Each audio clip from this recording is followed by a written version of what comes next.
Nope.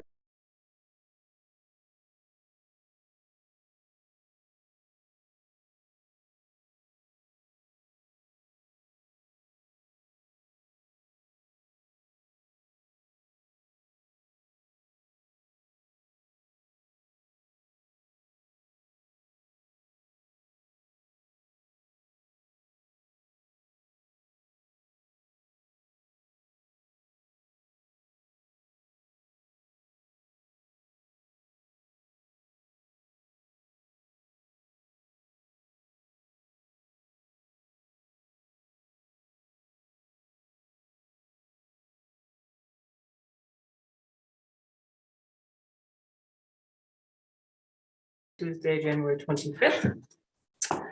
Let's see. The meeting is a hybrid meeting, which means that some are all the public bodies meeting remotely and some are meeting physically in a previously noticed location where the public may attend to observe, listen, and participate contemporaneously. One member of the public body or other staff is present at the location to ensure the public can participate if desired. Please note, while we strive to provide means for those attending remotely to participate in the public comment period, there may be technical difficulties or reasons that otherwise prevent or interrupt remote public participation. Therefore, it's important to note that the open meeting law only ensures the public's right to participate and comment at a public meeting by attending at the designated physical location, which is here. The member has difficulties connecting, you can refer back to the agenda, which has the phone number and the Zoom link there. This evening, Mike is joining us by Zoom. And is he over as a panelist? He is. Great, okay, good. Okay. Is there anyone that would like to lead us in the Pledge of Allegiance this evening? Any volunteers? Pledge allegiance To the flag of the United States of America, and to the republic for which it stands, one nation, under God, indivisible, with liberty and justice for all. We have no business before us this evening as the local liquor control board. Anything anyone wants to add or discuss about the order of the agenda this evening? Okay, we have one change that potentially could happen depending with the Howard Center. We haven't heard from them today, so we might need to change the order of that a little bit, but we will do that as needed when needed. Public comment. There's no one in the room this evening that's physically here, so we'll go to people online. If there are any. Anyone with a public comment can raise their hand. Don't see any hands up at the moment. Okay. And do you have any public comments this evening? Okay, great. Okay, so there are no public comments. That brings us to select board comments and announcements. I guess we'll just start at Kim's end tonight. Anything? I would hope that anyone watching is registered to vote in the town meeting election, but if not, please visit the town clerk or the Secretary of State's website to register to vote. Thanks, Kim. Mike, do you have anything? I don't have anything. Thanks. Okay. Joe? I do not have anything. Ally? No. Lanny? I'm gonna save it till next meeting. Go ahead. I'm all set. Okay. Dennis? None at this time. And just so we get the word out there, taxes are due February 11th. Is that correct? Okay, so put that on your calendar, be prepared. Appointments, we have none this evening. So bring us to the town manager's report. Oh, there's a hand up. Oh, now. a hand up. Okay. You wanna take it? Yeah. Can you bring over Heidi, or Heidi, you can unmute? So for the public, please state your name, your town. You have 5 minutes to speak and no personal attacks. Hi, can you hear me? Yes, go ahead. Hi, this is Heidi Duto from White River Junction, and I sent a couple emails to Tracy Arlott Davis this week, and I would like to follow up on those emails if I could. Is that okay, Dan? I didn't hear what you said. You like to do what on those emails? I would like to follow up on those Yes. emails if I could. And I know that you yourself, Dan, and Joe Major had gotten CC'd to those emails. Am I correct? I do believe so, yes. Okay. The email that I would like to have a discussion upon with the select board and with Tracy, if I could, would be the RV down in the South Main Street parking lot between the old Legion and the VFW, because we have had an ongoing discussion on that. And my question was why it was remaining in the parking lot because at the 11th of January, we had a discussion why it remained there after I wrote an email to all select board and to the town manager, why after the signage went up on December 28th, it had not been removed, and Tracy and Hannah Tyler had gone and removed the one full of someone's personal belongings, but not the one where a person had moved it into the parking lot on November 4th and was living in it. But I was told that the reason that the one that is still in question had not been removed because it had a hitch that was unable to be moved, but it had been moved since I had asked for the lighting to be repaired, and it is still sitting there. And I'm not pointing fingers, but I was told in this email that I wrote over the weekend that the reason it's not being moved is because the company that towed the first one is unable to remove this individual one. There are many companies out there. So I would like to know why we're not reaching out to another company to remove this individual one, because this is not something that should rely upon one individual company. This is public safety. This is a RV policy that's been violated. This is ordinances that are being violated. Mr. Brown at the January 11th meeting had made suggestions. Can somebody please explain to me why nothing has been done? Let me see if the town manager has an update for us. Anything you want to add, Tracy? No, we've decided that the best course of action due to the state of that RV is that we need to notice it with a 30-day notice there, and put a legal warning in the paper that it will be destroyed upon 30 days if someone doesn't come and get it. And that is what we are legally required to do. It is in such a state that we cannot move it to a different location and notice it from a different location. So we must leave it in place because to move it would break it apart. Great, thank you. May I That's make what- one more comment? Yes, go ahead. It was moved just recently for either plowing or the lighting, and it wasn't destroyed. So I'm not trying to cause problems, but it was movable from the side of the parking lot by the trees to the middle of the parking lot, and it didn't fall apart. I'm a little confused. I don't understand. I'm really confused. Yeah, I don't have any further information about that to share with you. So I think what we've heard is that's what the latest update is and what the procedure we have to follow. So that's what's going to happen next, unless we have other getting information. Okay. Yeah. I'm just curious, so for that 30-day notice to go into effect, does a complaint have to be filed with the health officer, or what triggers that to happen, or has it already been triggered? It is triggering. And what we need to do is warn someone that it appears that their property has been abandoned, and they have 30 days to. Oh, sorry.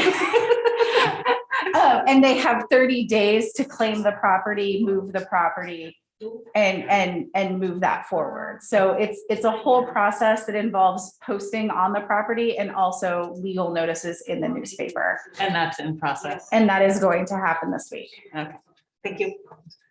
So I'm really confused about something on this then. What is the difference between what the 30-day notice is to remove it and following the ordinances we currently have in place? I guess I'm confused about why our current ordinances don't cover the ability to remove it. I mean, that's what we had. That's the whole objective of putting the ordinances together, and now we're gonna fall back on Plan C at this point.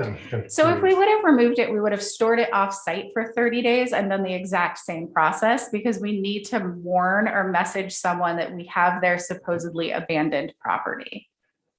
So if we could remove it due to the parking ordinance, we would actually move it off site to another location, secure it, and then begin this 30-day process.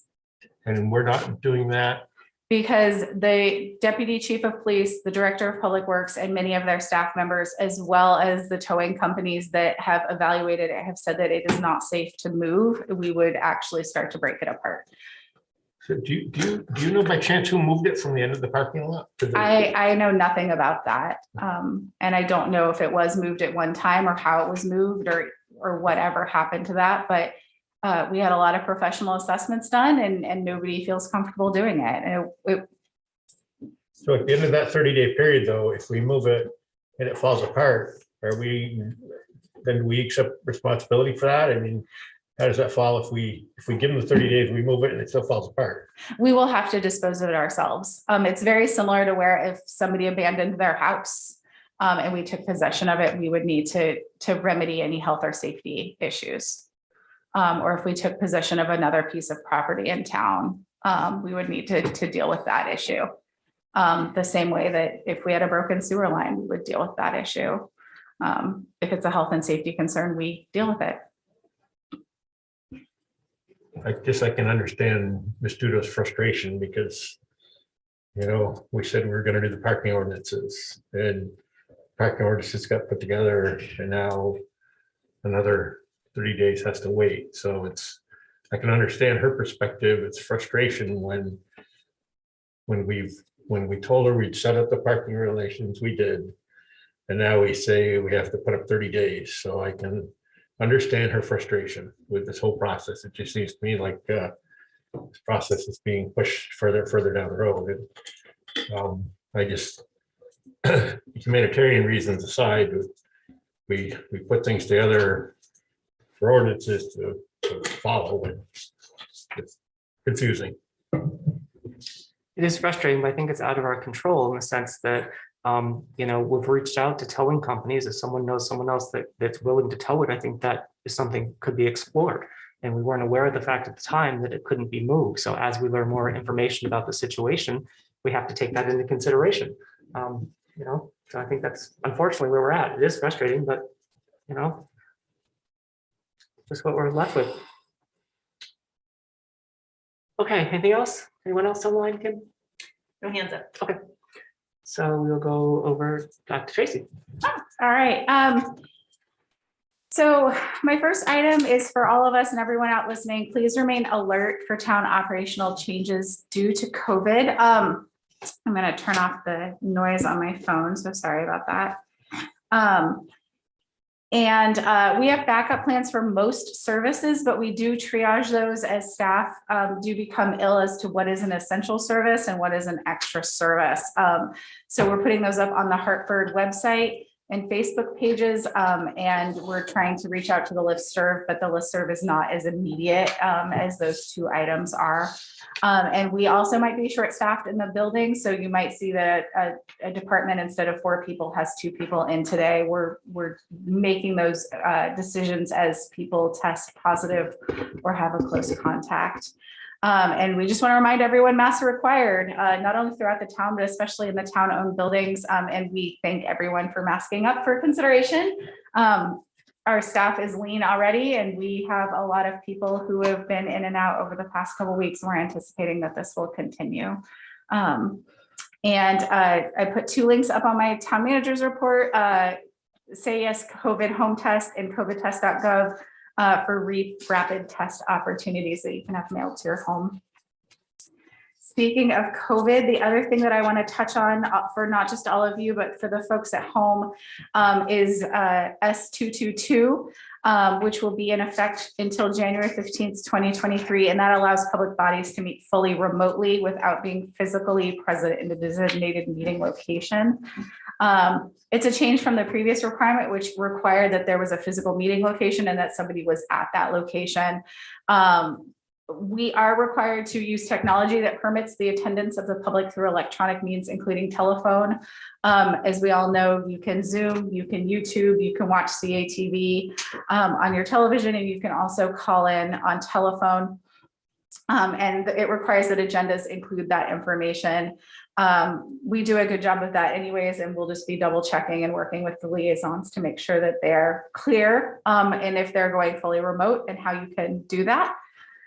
And also it does re-extend that up to 10 days to post minutes if the public body is affected by staffing shortages. So if that's needed, we'll mark that on the minutes that these were up to 10 days to post minutes.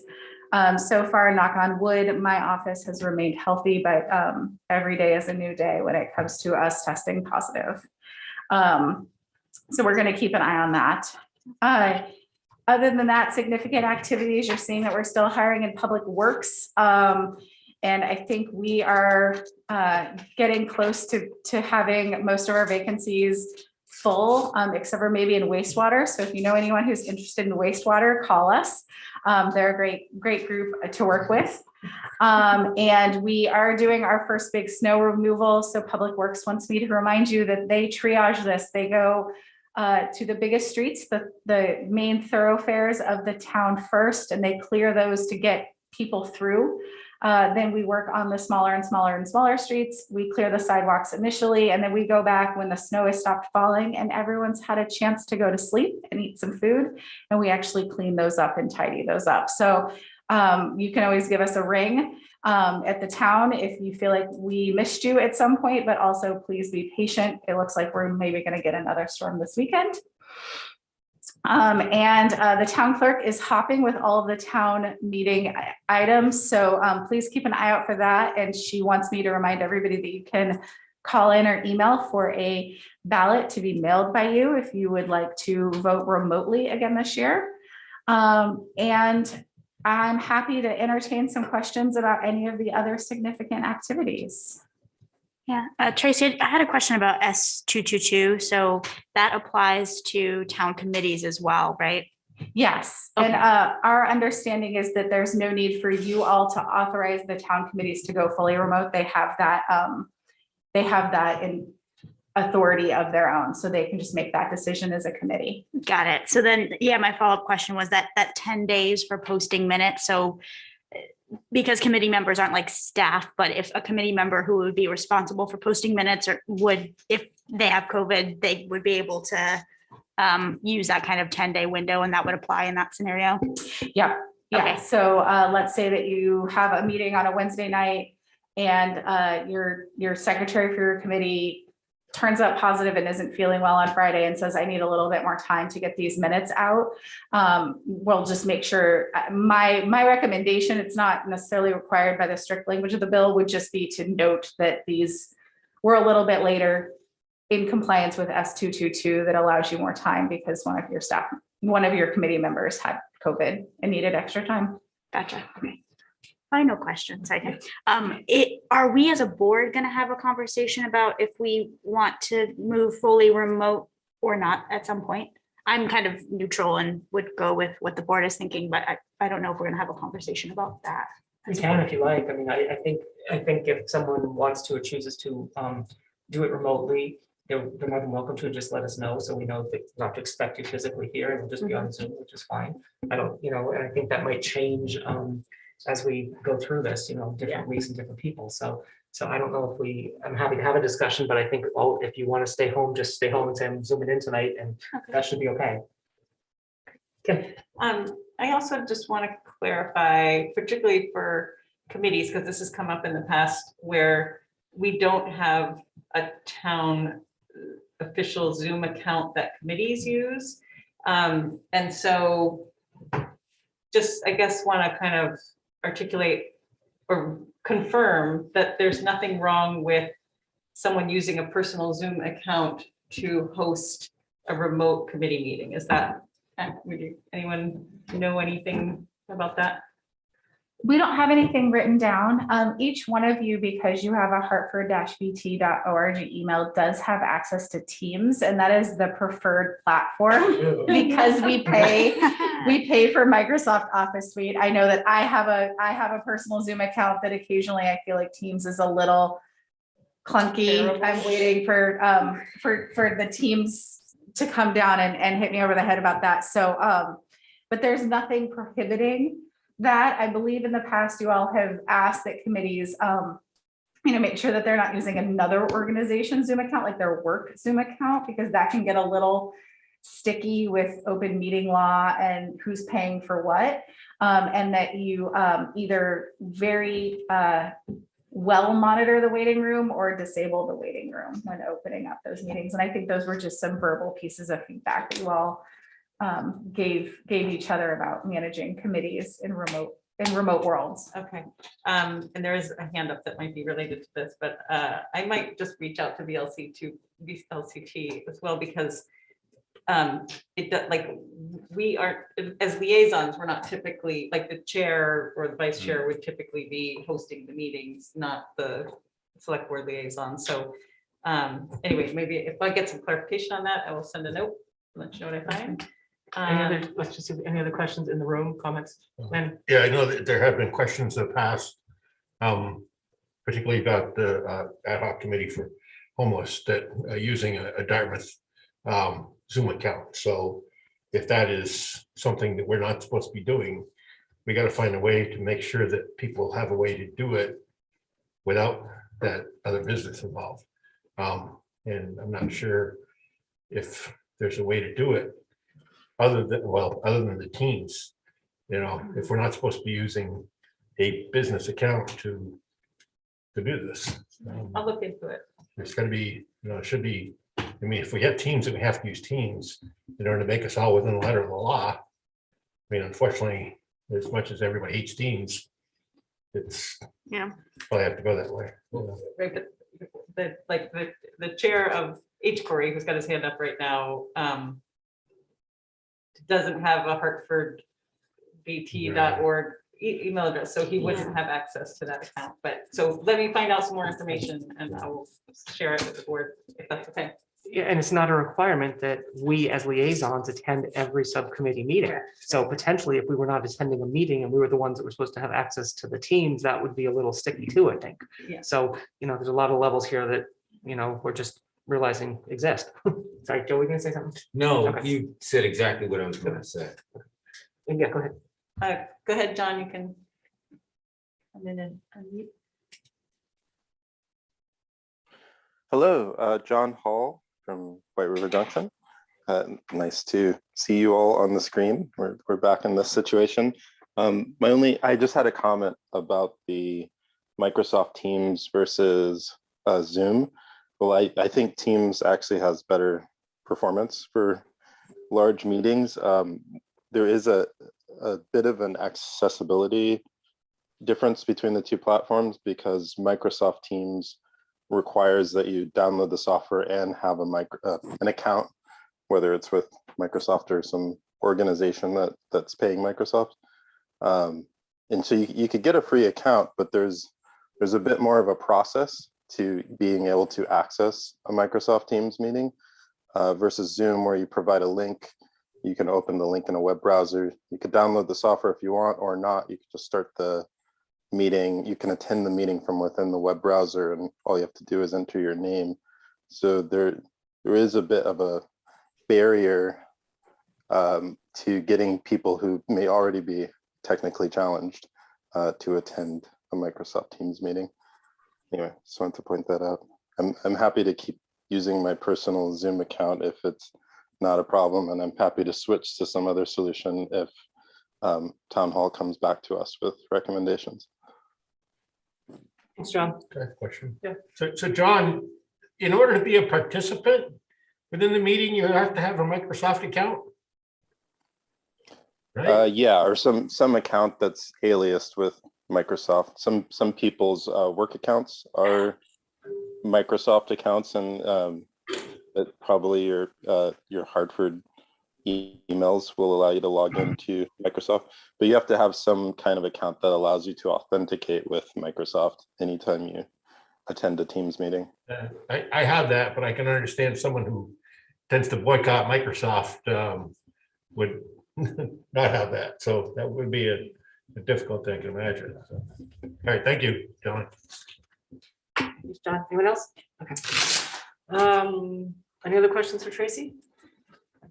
Tracy, did we hear from the Howard Center? We did, but we had them at 7 and they're ready to go at 7. Okay. And it is 6:25. Yeah. So I didn't want to ask them to pivot, and they ended up in my junk email folder in there, definitely not junk. So thank you, Howard Center. So it's really up to you if you want to keep So, going. yeah, so we'll or- just skip them and get them, around Yeah, seven. they We'll do said the they other things wanted- and swing yeah. back to them. Can I revisit the town manager's report? Why is it that we have the highway foreman doing interviews instead of the assistant public works director? I'm confused on that one. Can you explain? Because he was doing interviews for another position at the same time. Oh, okay. All right. So, but normally he would be involved in that. Yep, we ask any of the managers to kind of step in at management leadership positions if we need more than one live body at the same place doing interviews. And we are accommodating any interview slot that any of these people would like to make with us. So they get first pick. So then let's go to South Main Street Bond Bank, please. Is that you, Tracy? It is. Yeah. Lori is still out of town. She's dealing with a family emergency and we've asked her and she's agreed to just really take some time away and be with her family at this time. So I'm happy to answer questions as best as I can. I've talked with a lot of people in the last few days to try to pick this up. But please bear with me. I am definitely pitch hitting for Lori on this one. Happy to get her some time that she needs with her family right now. So this is a bond bank application for two separate TIF projects. I hope y'all read this because this is a little complex. But the project one that we're going to talk about tonight is the larger South Main, North Main, Gate Street utility and roadway improvement. So last time you saw, we came up to about, Scout trail break area. We're going to take that project and go all the way around the corner, right? We're going to hit up Tucker Box and all the way up towards Jewel and Revolution. Wait, what? I thought it was only going up Right to the corner, but I'm trying to kind of be gross in my Yes. you're going up to the corner. We're not going to hit you, but we're turning that corner just right there. Oh, I didn't even know it was turning the corner. A little bit. We're not Sorry. going to go to you. I'm sorry, but we're doing that second phase of the project. The TIF project was first approved in March of 2017 for $300,000 for engineering, and then again in 2019 for $5.4 million for engineering and construction. They broke the project down into two phases to minimize impact to the downtown. And the first construction phase of roadway, sidewalk lighting, and streetscape was financed in part from that 2017 bond and a $1.7 million Vermont Bond Bank loan issued in 2020. That was authorized in 2019. The utility improvement portion of the project was financed with $1.8 million from the state revolving fund loan program. And that also was all voted on in the 2019 bond authorization.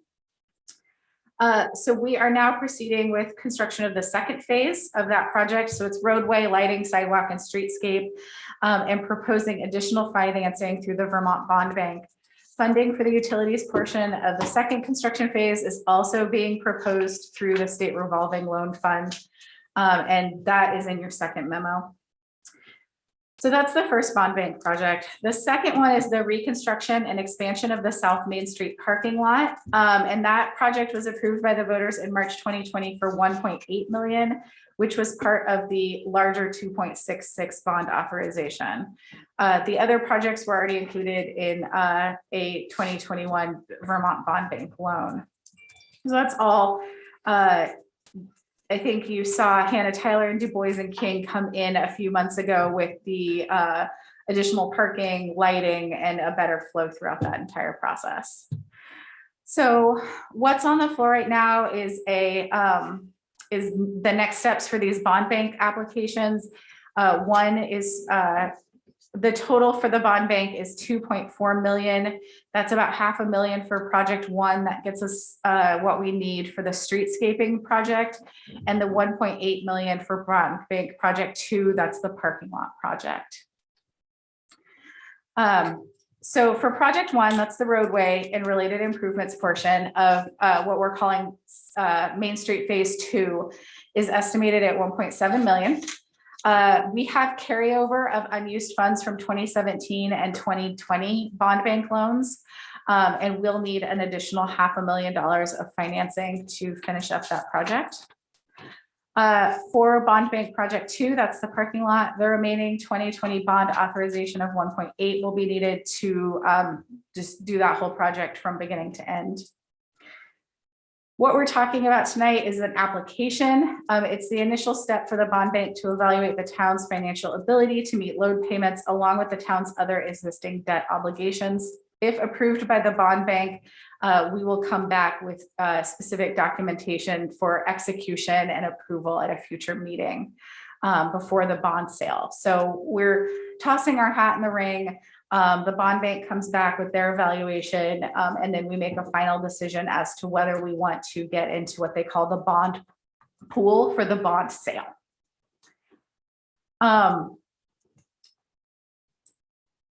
We have dedicated TIF increment tax revenue that we'll use to cover the loan payments when you all were discussing and approving this in 2017, 2019, and 2020. Right now, Lori's projecting TIF increments of, or she says it was at a little over $500,000 for FY21 and a little $500,000 over, or close to 600,000 for FY22. And she says the income level is higher than anticipated. I want to definitely dig into those numbers a little bit more before we decide if we actually want to go into the bond pool and participate in the bond sale, just so we can make sure that our projections as we roll out over the next 10 years are correct. And we are crossing all of our T's and dotting all of our I's with our grand list projections now that we have Joe Turner on board. So I'm happy to answer as many questions as I can. I believe that you had the bond bank application attached to this. It is a little funky because it is an online application. So I'm sorry if that's a bad printout for you all. And happy to answer some questions. Lenny, go ahead.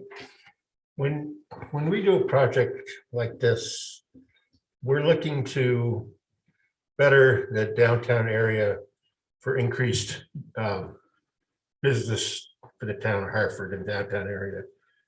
Consequently, there should be some revenue to come along with that for the downtown businesses. I'm not sure if the town of Hartford would see any revenue from this, but has there been any projections ever done on revenue increase from a TIF project in the downtown area, such as what we just completed?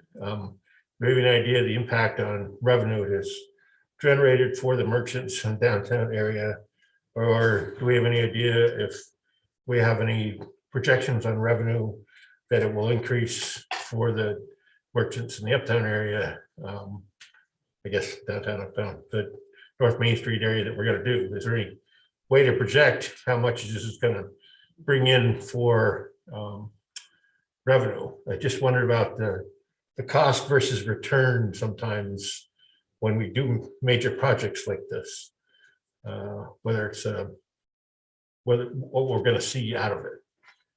I don't know if you have any answers to that, or if Lori has any answers to that. Tracy? Go ahead, yeah. I'm interested in your perspective, actually. Right. I won't speak for what any revenue of the merchants are. I don't have that kind of information, but the town of Hartford does gain revenue because the tax increment basically is what pays the bond. So basically, we're improving the infrastructure in order to attract the development, which increases the grand list value, and that increase is what pays. I mean, the TIF. I'm trying to think of the overall program, but the TIF program essentially is improving the town's infrastructure and essentially paying for itself. And that then, of course, increases just the property tax revenue for the town by increasing the value of the developed properties downtown. Does that? So from that long statement you just made, I have a question pertaining to the fact that we just did South Main Street. We put a lot of money into South Main Street through rebuilding that whole section there. How much is the grand list grown since we've increased, since we've done all that work? That'd be the question. That's the cost versus return revenue aspect that I would think would drive the need for improvements to the downtown area. I think that's the tax increment that was explained in the memo, the fiscal year 21, 534,849. I think that is the tax revenue increment over what it was prior to the infrastructure improvements. And in 2022, 592,193. And Lori could certainly more eloquently explain this, but those are funds that we get to keep in the town and not have to pay to the state for education tax funds. What I'm curious about, and I asked, and I guess we probably can't get the answer to until Lori gets back, but this says that these tax increment amounts are higher than anticipated relative to when the new annual debt for these projects would be paid. And I'm curious to know what the anticipated amount was, like how much better did we do than we thought we were going to do? But I think that's the answer to that question, are those, so basically about, $1.1 million.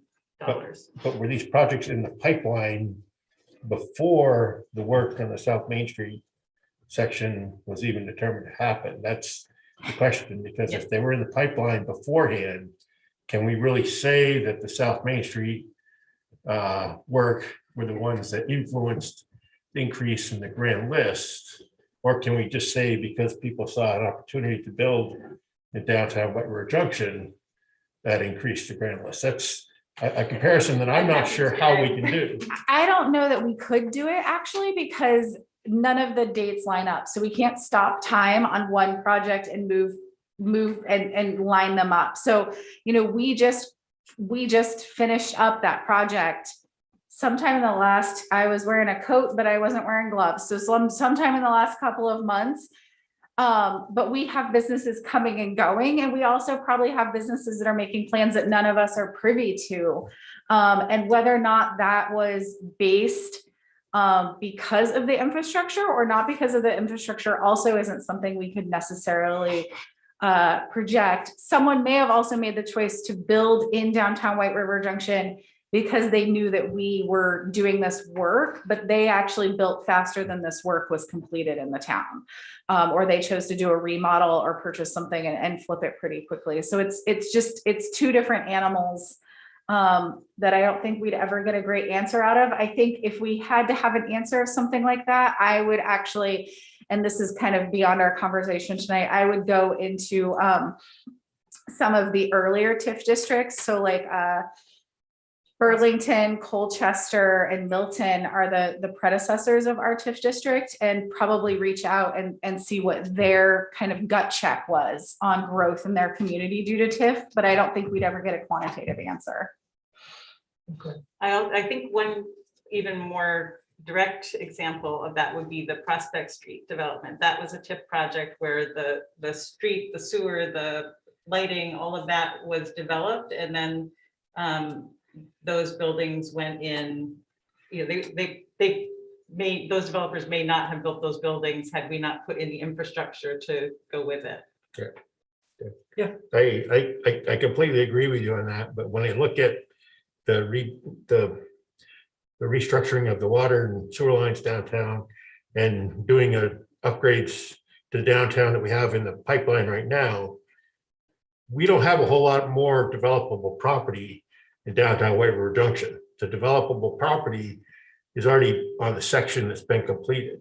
So I guess it would be interesting to know what we're going to see for revenue. I don't know if that's a correct term or not, but increased grand list from increasing the drivability of that section, because of the fact that we do not have any more developable property on that stretch. I don't think there's any way that you can put more structures on there. You go away, please. I mean, and I feel like it's probably not, but I think there is definitely room for development. There's planning commission workshop on Thursday about residential development looking at the corner of Maple and Prospect Street. I know of one giant landmark location in the center of downtown White River Junction, which is, if ever redeveloped, would be substantially more, the taxable value of that property would be substantially more. So I think, like the projections, I'm sure Lori has projections of what the estimates of the grand list, but I mean, this TIF money that we have been working with was the most valuable infrastructure investment the town of Hartford could have ever done, in my opinion. And I mean, like, this was not free money, but it was the best possible way for us to improve infrastructure, regardless of the grand list will grow. To what extent, I couldn't tell you, but in the last 2 years, it was more than anticipated. We don't know how much more. I just wish I had a crystal ball. Well, but Lori's probably got the closest. I think we all wish we had a crystal ball. Dennis, go ahead. Thank you, Mr. Chair. Let me be right up front quick here is that if there's one thing I'm not is an expert on TIF. I have coasted along through this and tried to understand it the best I can, but I'm certainly no expert on TIF. I have supported TIF along the way because most of these repairs are stuff that the town would have or should have done anyways. So this gives us help from the state to do those projects. So it's if we didn't do it, we'd just have to do it all on our own without any help. So that's the attractive part to that. As I think most of us know, with one thing that caught us by surprise, particularly in Prospect Street, is that was, I think, our first venture into this. And then we ended up with some nonprofits over there. And so that sort of blew a hole in what we realized for benefits through grand list and taxes and so forth. So I certainly didn't see that coming, and I'm glad the nonprofits are there, but it just didn't help with the overall TIF stuff. I'm curious if I'm a little bit lost on the figures for this and how that works. I'm trying to wonder, I just don't think I remember us doing bonds to pay for TIF projects. They were already pre-approved by the voters, so I'm a little lost on why we have to do a bond. Maybe we've done that in the past, but another bond. I'm curious about that. And is any of this because we delayed it a year? Those are a couple of questions I do have. Tracy, I mean, I'll just jump in. I don't know if I have the answer to everyone, but the voters did approve TIF bonds. So like on I think one of the last ones was the 5.477 million. And that was approved by the voters for the South Main Street project and may have included some of the parking lot. But so those are voter approved TIF bonds, and it was split up into 2 phases. So this is what we're looking at tonight, is not approving doing a bond. We're looking at authorizing the application for the bond that the voters approved. Okay, well, that helps a lot. Am I correct? Because You are correct. And none of this, you would have seen the exact same memo if we hadn't postponed it in a year. The only thing that this whole process is the same, no matter when we do this. This is just how the bond bank works, how TIF works. all right, I guess I'm okay with that. It seems like when the South Main Street was approved, that included this, I think. Then we split it up into 2 phases because we didn't do it all the same year. So I'm still a little confused on why we're taking this bond action to cover this. The bond is approved for the global amount. So, y'all approved going out for a bond and the voters approved that bond. And now we're going up to actually apply for and draw down that bond. So the voters had to say, yes, you can go out for $10 million for all of these things around here. Let's just use round numbers. And we said, great. Are you okay with the select board authorizing the application when we actually need to draw down and apply for that bond? Apply for that bond and then possibly draw it down, and the voters say yes. So we're now taking from that pie, so to speak, and saying we'd like to apply for this portion under the umbrella of the larger bond amount. Okay, thank you. And that, I have a question too, but in that first paragraph in the memo kind of talks about, of that big amount, the total amount, how much we applied for and used for phase one, and how much we're applying for to use for phase two now.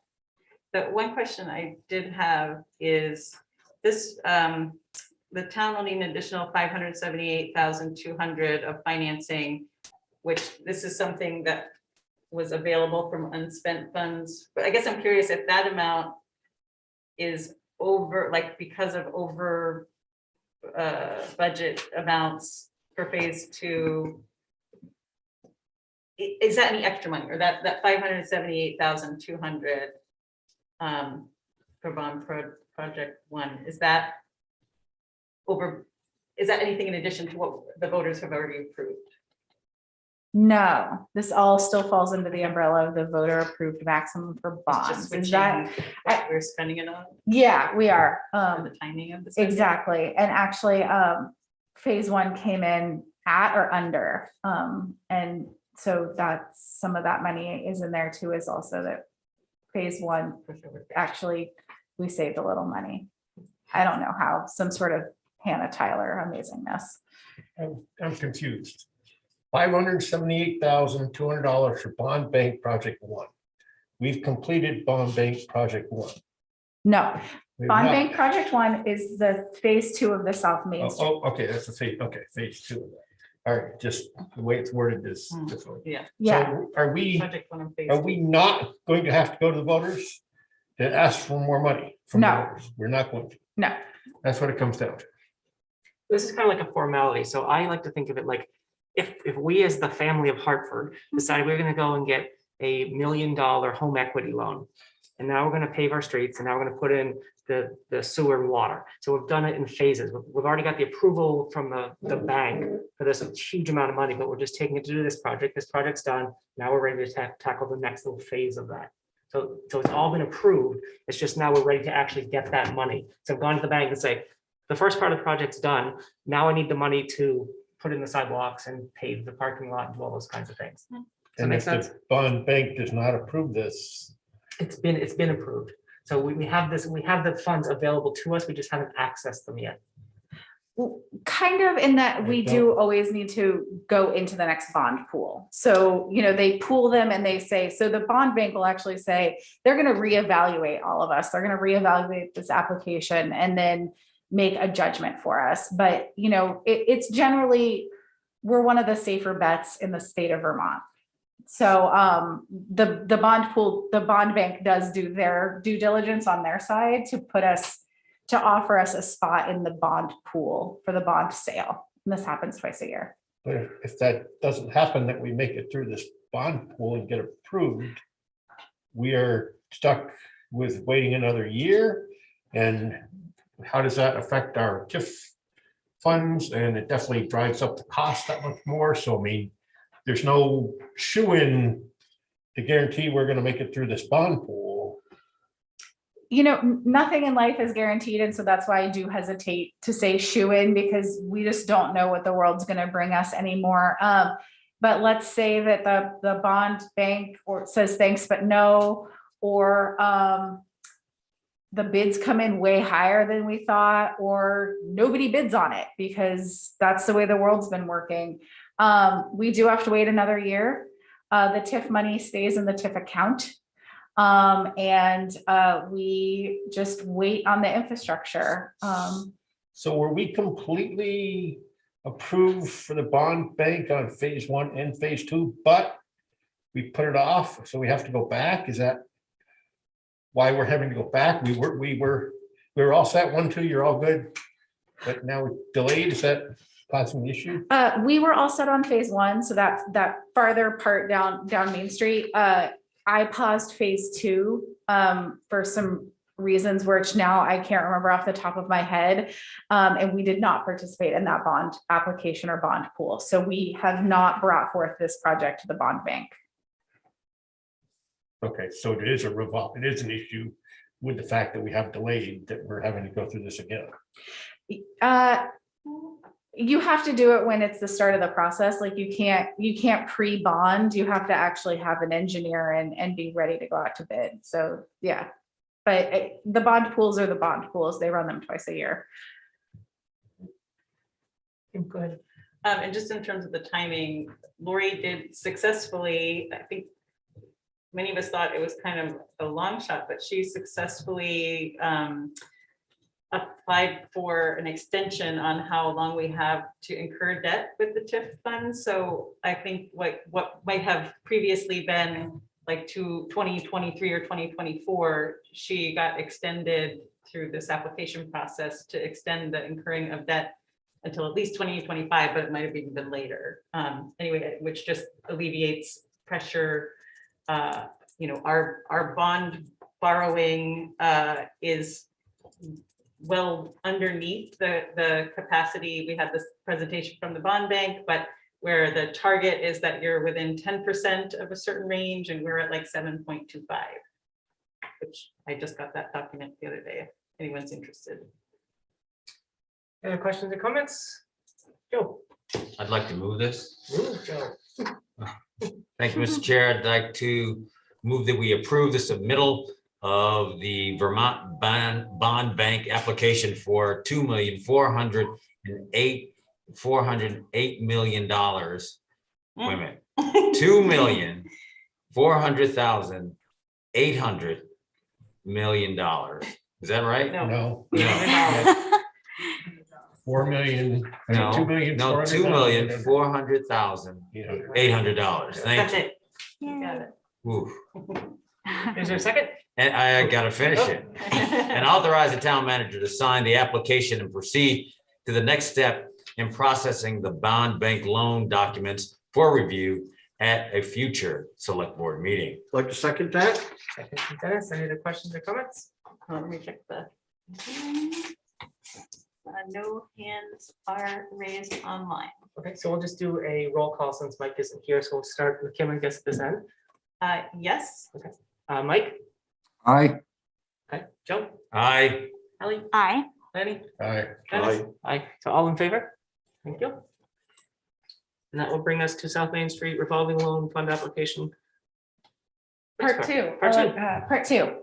All right, so here we previously on bond bank, we were talking about the bond bank application.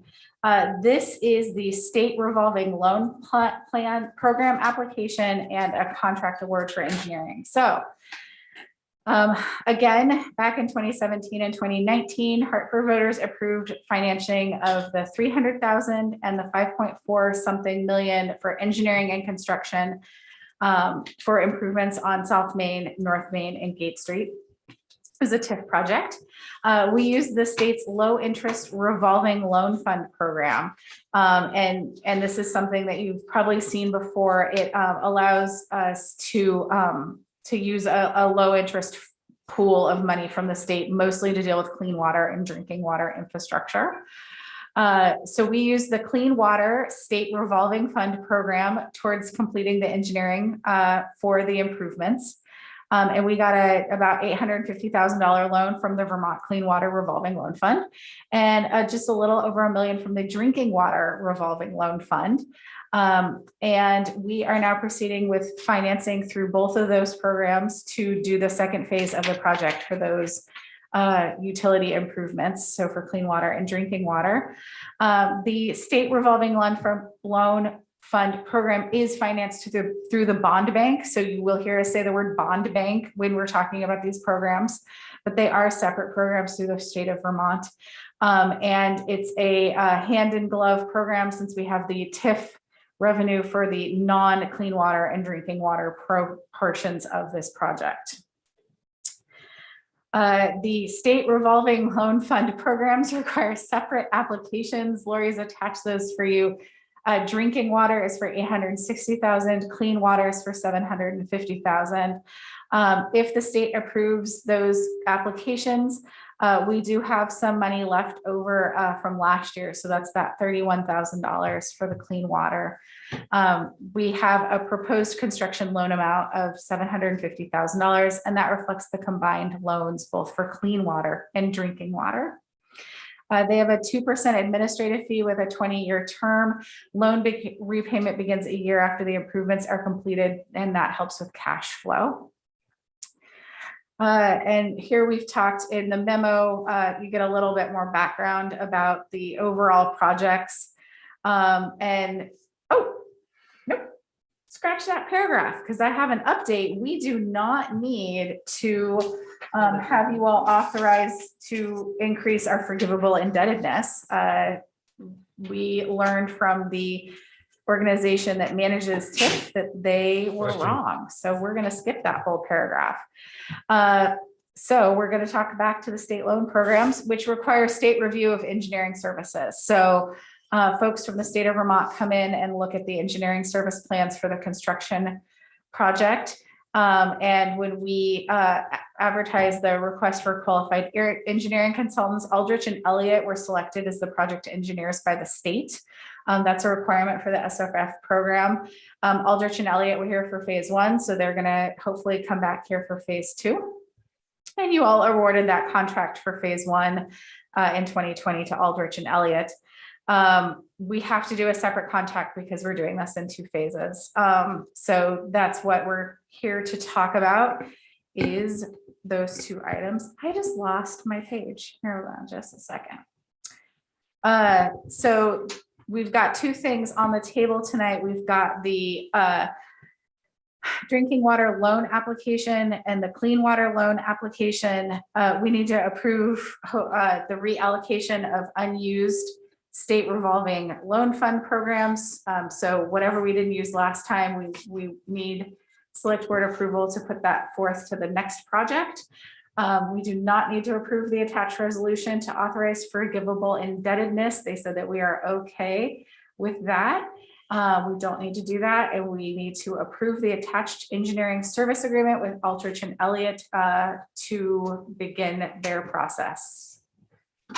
Sorry, that got a little bit more confusing. This one I'm a little less familiar with the state revolving fund programs.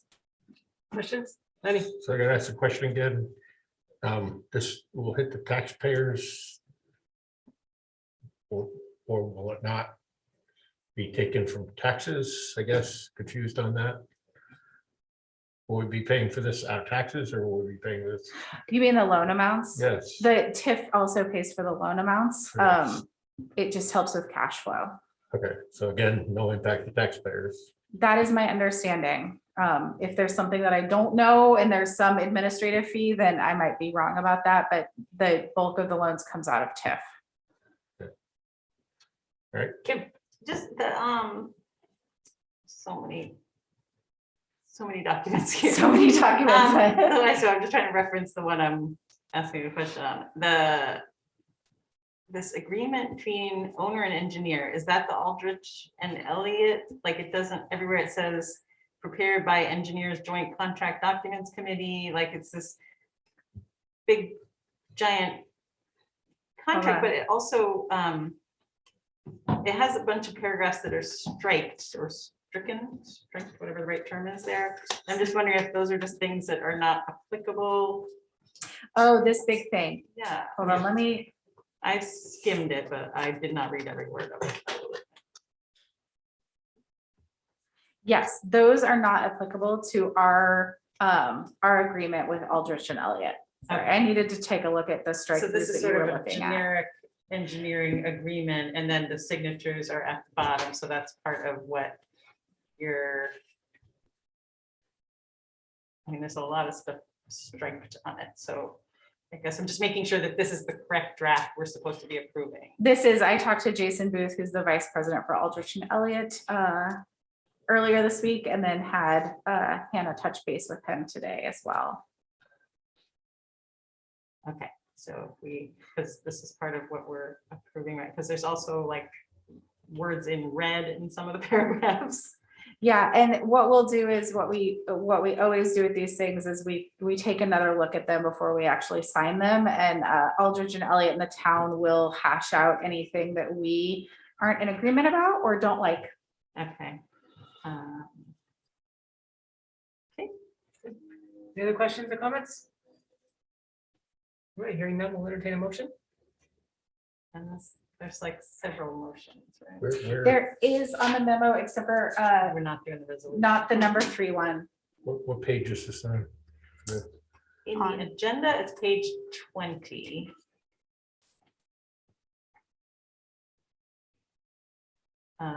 The second page of the 5C and 5B memo.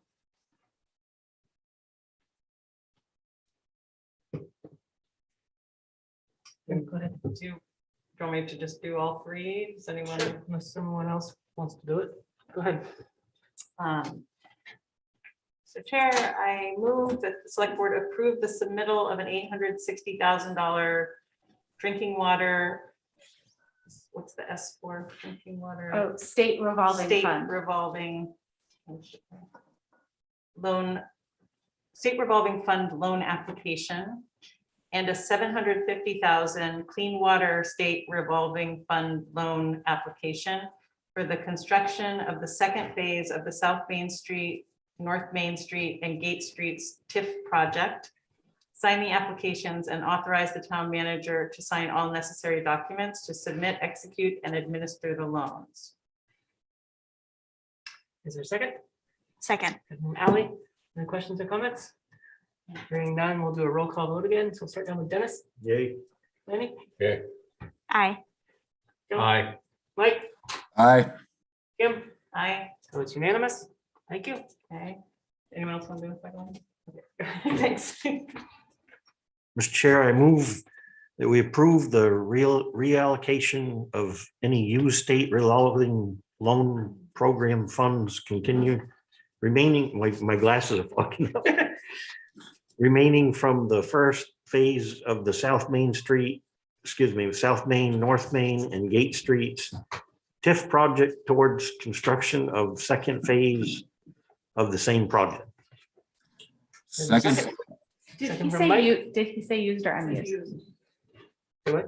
Unused portion. You wanna- Did I leave out something? Yes, You said used and we need unused portion. Can I just make a friendly amendment? Thank you, guys. Yeah. Friendly amendment to unused. Do you accept that, Dennis? Yeah. Okay, and Mike, you okay with that? Yep. Okay, good. Any other questions or comments? And then we'll call the question. All in favor, say aye. We'll start down Aye. here. Aye. Any good? Aye. Aye. Mike, Aye. Kim, Aye. great, so it's unanimous. Thank you. Okay, I've got one One more. more. I wouldn't Ally, know. or- Get it out. I get, oh, I get it. Thank you. All right. So, Mr. Chair, I move that we approve the attached engineering service agreement with Aldrich and Elliott Engineers in the amount of $310,400 and authorize the town manager to execute and administer the agreement. I'll second it. Second from Lenny. Okay, other questions or comments? Hearing none, we'll call the question. We'll go down here. Aye. Aye. Aye. Lenny, Aye. Aye. Mike, Aye. Kim, Aye. so it's unanimous. Thank you. It's Okay. 7 o'clock. Yep. So They we- are here. Very good, George. David, can we bring Brandy Littlefield over?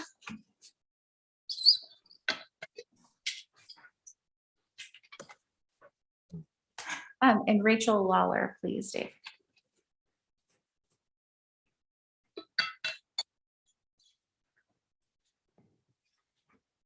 And they'll probably need this. If they come over as a presenter, they can share screen.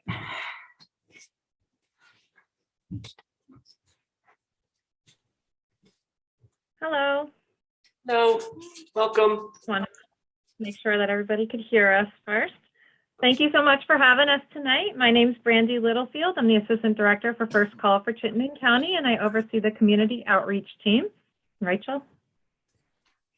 And I'm Rachel Lawler. I'm the team lead for the Community Outreach Program. You all should be able to share your screen because you're set as presenters now. So give that a try and we'll see how that goes. Mr. Chair, would it be okay just to set a little context for the public? Totally. I'm just here to make sure everything works from the tech side Do right you now. want to do that? or No. do you want me- Go ahead, Go ahead, Kim. yeah. I will just say, thank you so much for being here, Brandy. I have been communicating with folks at the Howard Center off and on for, I think, almost 2 years, just in kind of informal exploration about what some of the crisis support intervention community organizations are doing around the country, but particularly here in Vermont. And the community outreach program that the Howard Center does seemed to be something that I was hoping if we heard a little bit more about, that it might just help the Hartford and Upper Valley community kind of see what is working up there and how it's working, how it's benefiting, what the data is, what might be problematic, what the costs are, those kind of things. So just give us like a model to consider, not necessarily exactly or precisely, but to hear more about what is going on in this sort of program in other communities in Vermont. So thank you so much for joining us. And we've been, anyway, I'm very excited. I feel like this has been a long time coming. So thanks for being here. Thanks, Kim. Go ahead when you're ready.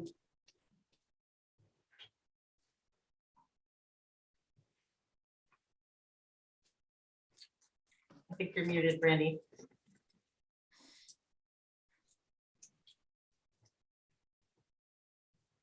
Nope. We can't hear you. So. It keeps Now we can remuting me. You can hear me now, Yeah, we can hear you now. but Yeah. it didn't change the screen. Nope, You you're see a good. white, so you can see a white presentation screen that says community outreach team with the magnet. Okay, perfect. All right. Sometimes it doesn't catch up on Zoom when we switch screens. So I just wanted to make sure that I was following along. And now, oh, I think when I'm switching the screen is why it keeps muting me. So I'll have to double step it. Oh, I saved. Okay. So currently the community outreach team serves 9 towns. When we originally started the program, it started with 6 towns that had come to Howard Center and said that they wanted to basically take a version of the Burlington Street Outreach team and expand that to cover more communities in our area. And so we went from 6 towns, and then we gradually continued to increase. And this year we added Milton and Heinsberg as well. So we're serving 9 towns. And then this is our current community outreach team. Rachel is the team lead for the team, and we have 5 what we refer to as community outreach specialists. Right now, they currently serve the areas from Monday through Friday, 8:30 a.m. until 8:00 p.m. And the way that the team works is we have half of the team that's on in the morning, so 8:30 to 4:30. And then we have the second portion of the team that's on the second half of the day from 12 to 8. So they overlap during the busiest hours of the day, but then we're serving an extended array of hours throughout the business day and beyond the business day, I should say. Rachel has 50% of her position is more administrative supervision of all of the individuals, doing different meetings that are agency oriented. And then the other 50% of her time is on the ground. So she is consistently engaged in the work as well. The team communicates through it's called like a Jabber forum and through text messages throughout the day so that they're able to know where everybody is at all times. And I'll let Rachel talk a little bit about how they serve multiple towns. Rachel, do you want to talk about the different pods? Sure. So because we now serve 9 different towns, those are broken up into 3 separate geographical areas based primarily on grouping together towns that are close, but also based on we regroup the towns to include within one area ones that are higher call volume with ones that are less high in call volume.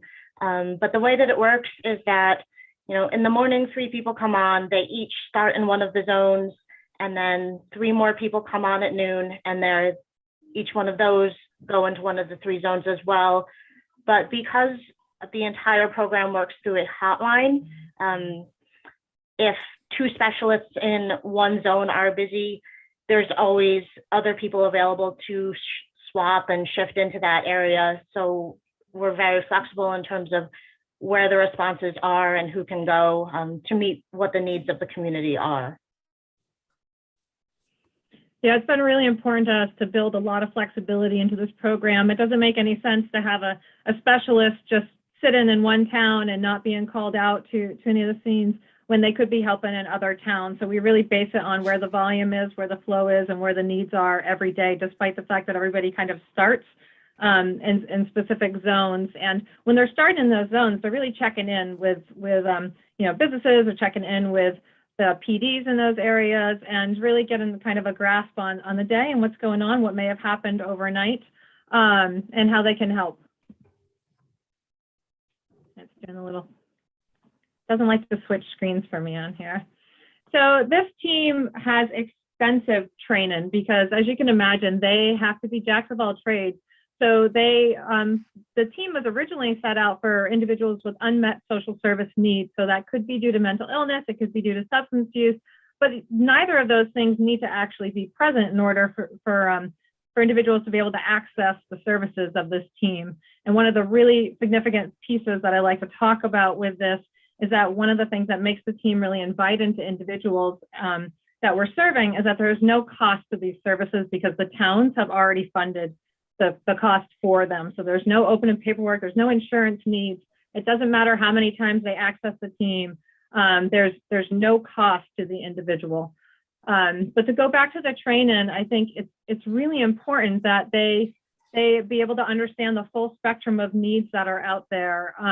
So, you can see on here, there's culture and diversity, economic options, trauma, housing solutions, mental health, and sport and disorders, de-escalation and safety, aging population, autism spectrum disorder, electronic health records. Valcor and Spillman are really important to what they do every day. Valcor and Spillman are the police databases that they utilize, and our electronic health records at Howard Center is credible.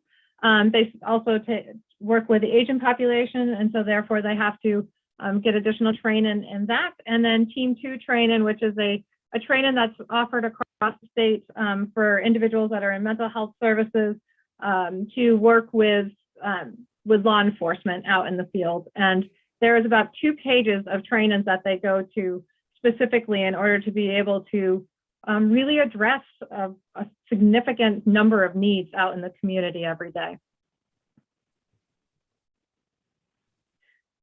So the purpose was initially brought up to reduce the number of individuals that are hidden first responders.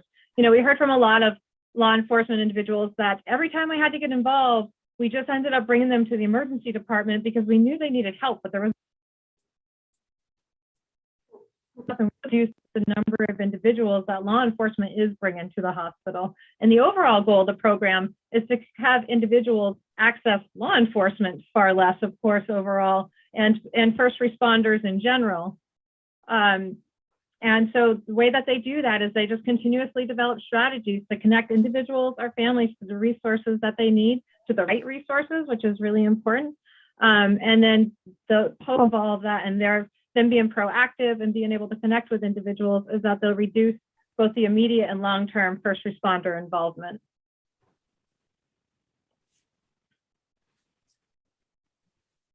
So some of the services that the team provides is immediate community-based triage and outreach intervention for mental health, substance use, medical instability, financial instability, post-pension services, and homelessness. They are consistently monitoring, intervening, and preventing escalation of symptoms for negative behaviors within the community. They de-escalate situations whenever possible for safer outcomes. And you'll see some of the data on this a little bit later. And then they do a significant number of referrals to resources and services. And I do want to add, one of the things that they have done pretty consistently this year and through the pandemic is post-pension support. So untimely deaths, suicides, tragic death scenarios, car accidents, you name it. They have done a really significant number of post-pension support for families out in those communities. And it's been, received really well from individuals who just haven't known where to go. And either they don't have other family members to help support them, or the family members aren't really the best support of the support that they need, or they don't have the information that's necessary to get through the death of a loved one. And so this team has been really, really helpful in those areas. So the way that individuals can access the team is we take self-referrals. So you can call the team yourself, 488-7778, one number, and it goes out to all of the individual specialists. And Rachel, they all get the calls at the same time. They determine who's picking up. Also, community members can call. So a neighbor is really struggling with somebody that lives next door to them. They can call the team and say, hey, can you try to intervene? Can you try to figure out what's going on with this person? I think that they need help. Additionally, we can receive referrals from service providers, law enforcement, families, friends, merchants, any concerned community members at all. So essentially, anybody can call the team and access the support that they have. Rachel, do you want to talk a bit about our collaboration with community partners? Sure. So we collaborate with kind of a very broad spectrum of folks out in the community. Law enforcement, we work very closely with the 9 different police departments in the county. We receive a lot of referrals, and we work very closely as well with First Call for Chittenden County, which is Howard Center's 24/7 crisis service. Community businesses. Part of what we do periodically on the team is that we will walk around the local businesses in the area. We have flyers that we distribute to them. We kind of put our faces to the name of the program and explain to them, situations when they can call us. Is there someone in the business who's acting, just a little bit off? They're maybe not be acting in a very unsafe way or doing anything criminal, but they might have concerns about them. They can call us. Even if one of their employees is struggling with something, they can call us. We also work very closely with UVMMC, which is the local hospital here. We bump into a lot of folks who have, not only psychiatric issues, but, a lot of medical issues. The elderly population has a lot of those going on, some of the homeless population as well, and other emergency providers. We also work really closely with all of the local housing authorities, Champlain Housing Trust, Winooski and Burlington Housing Authority, Champlain Valley of Economic Opportunity. And one of the really special things that our team can do to address the issue of homelessness is to help people maintain their housing so that they don't then become homeless. And we do that by, supporting that individual to engage in whatever those resources might be, whether it's hoarding resources, whether it's therapy, whether it's just, sitting down and having a conversation about, what those behaviors might be that are impacting their neighbors that could down the line lead to further police involvement and eventually lead to, a potential eviction.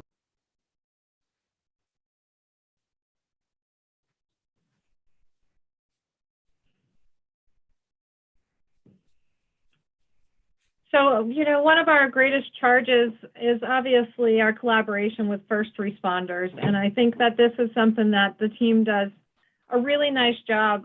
The relationship with law enforcement, or the relationship with EMTs, with fire departments is really significant to the success of the situation. It requires a lot of trust in both directions. Originally people aren't so excited about having more of a social worker hanging around because they don't know what that means for them and what the expectation is going to be, on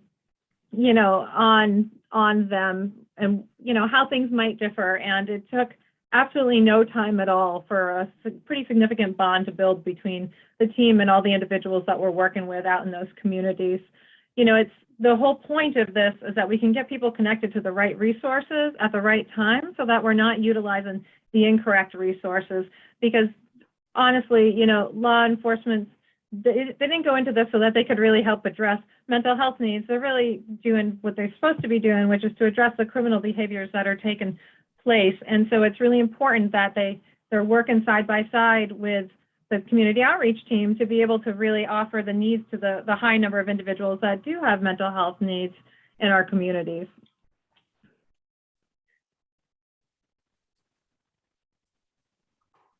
And I do want to talk a little bit about some of the proactive work that they do. So if we come in and somebody says, you know, we have this individual that keeps calling the fire department every Tuesday at 5 o'clock.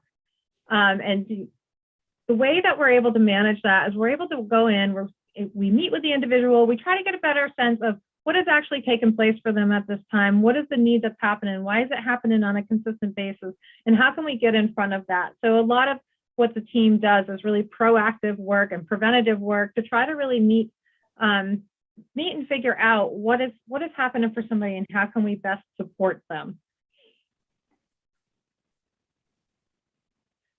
You know, our collaboration with First Call, as Rachel was saying, First Call is our crisis team in the area. And it's actually one of the other teams that I oversee, and my pager is going off right next to me. So I apologize for the slight distraction here. You know, First Call is a 24/7 in-person mobile crisis team. And it's been a really beautiful partnership to have between the two teams. So if outreach is on the scene and they're working with an individual and there's concerns around suicide or homicidality, then they contact First Call, and First Call goes out and meets them there to provide assessments, risk assessments, and really determine what's another way. How do we best keep this individual safe? And then on the flip side, if First Call has a call, but we don't have a clinician available immediately, and we think somebody could remain safely in the community while they wait to have an assessment completed, but they don't have anybody else there with them, then we may call community outreach to go out and see the individual and spend time with them and wait for us to be able to arrive to be with them. As they're spread out across the 9 towns, and so they can often get to people far quicker than we can, even if we are immediately available. And this is some of the data that from our fiscal year 21 report. So according to our stakeholders, 95% agreed that the community is better off because of the work of the community outreach team. And these are the reasons that they noted. Community outreach provides services in areas that no other group addresses, filling a need that would otherwise be neglected. The community is better off due to the additional support provided by the team that has gone unmet by other emergency services with limited access to appropriate services. They're a vital link between residents, PDs, and service providers. Outreach connection to mental health and Howard Center is of vital importance. They provide non-threatening and continued support to those in need, whereas police often interact only during the crisis. Mental health field assistance was not readily available in the past. This has been a major improvement in our ability to provide assistance directly when it is needed. Mental health and community issues are caught early on and dealt with before they become a safety hazard that requires police intervention. So our team also collaborates with UVM MC Emergency Department. They're one of the funders as well of this program. And this gives you a sense of, I was saying earlier, how many times law enforcement would tell us that I just used to bring everybody up to the hospital that was suffering with mental illness or a need that couldn't be met by what I'm trained in and what I do. And so you can see the numbers here. Out of the entire year, there were 50 individuals who went up for both medical and psychiatric needs. Otherwise, there were 25 that were medical only, and then there was 78 that were psychiatric needs only. And then the chart to the right shows you how did they get to the ED? What was the transport like? 78 individuals went via ambulance, 55 by law enforcement, 11 by family or other, and 5 by the outreach staff. And of course, obviously, this was also during a year of COVID. And so there were a lot of restrictions throughout the year as to who could transport at any given point in time. Our numbers are typically higher for transports or maybe through community outreach. It's really just based on the safety of the individual that's being transported as to who would do those. This gives you just a broad sense of the referrals. We make many, many, many referrals. So they made 715 referrals to behavioral health care last fiscal year, 648 to social services, 331 to First Call crisis services, 144 for medical health care, and then 144 other. Oops. And then our outcome data. This is this is even more exciting this year. I can tell you all of these numbers are consistently rising for us. So the total contacts is how many individual contact situations do we have during that time? And you can see the significant jump from each fiscal year. So we started the program in April of 2018. So fiscal year 19 is obviously the smaller numbers in there. And then up to 2,707 for last fiscal year. And then for our total calls, those are incoming and outgoing calls. Those are follow-up calls. Those are calls in the moment, managing scenarios, 6,561. They had 1,110 face-to-face incidents. And then they served 1,084 distinct individuals face-to-face. And the reason why that is really important is that number of unique people that they had contact with last year. And, you know, it's really out of 1,110, 1,084 were unique individuals. So not excessive amounts of people utilizing the same resource over and over again, but that many more people in the community coming forward and seeking help and assistance. And then you can see 506 for phones for distinct. There's another graph which show we do run this data every single quarter for all of the towns that are part of the program so that they can see their growth, what it looks like, what their numbers look like, and they utilize that when they're talking with individuals for funding. And then more survey data, according to those that we serve, 93% received the help that they needed. 100% felt that staff treated them with respect.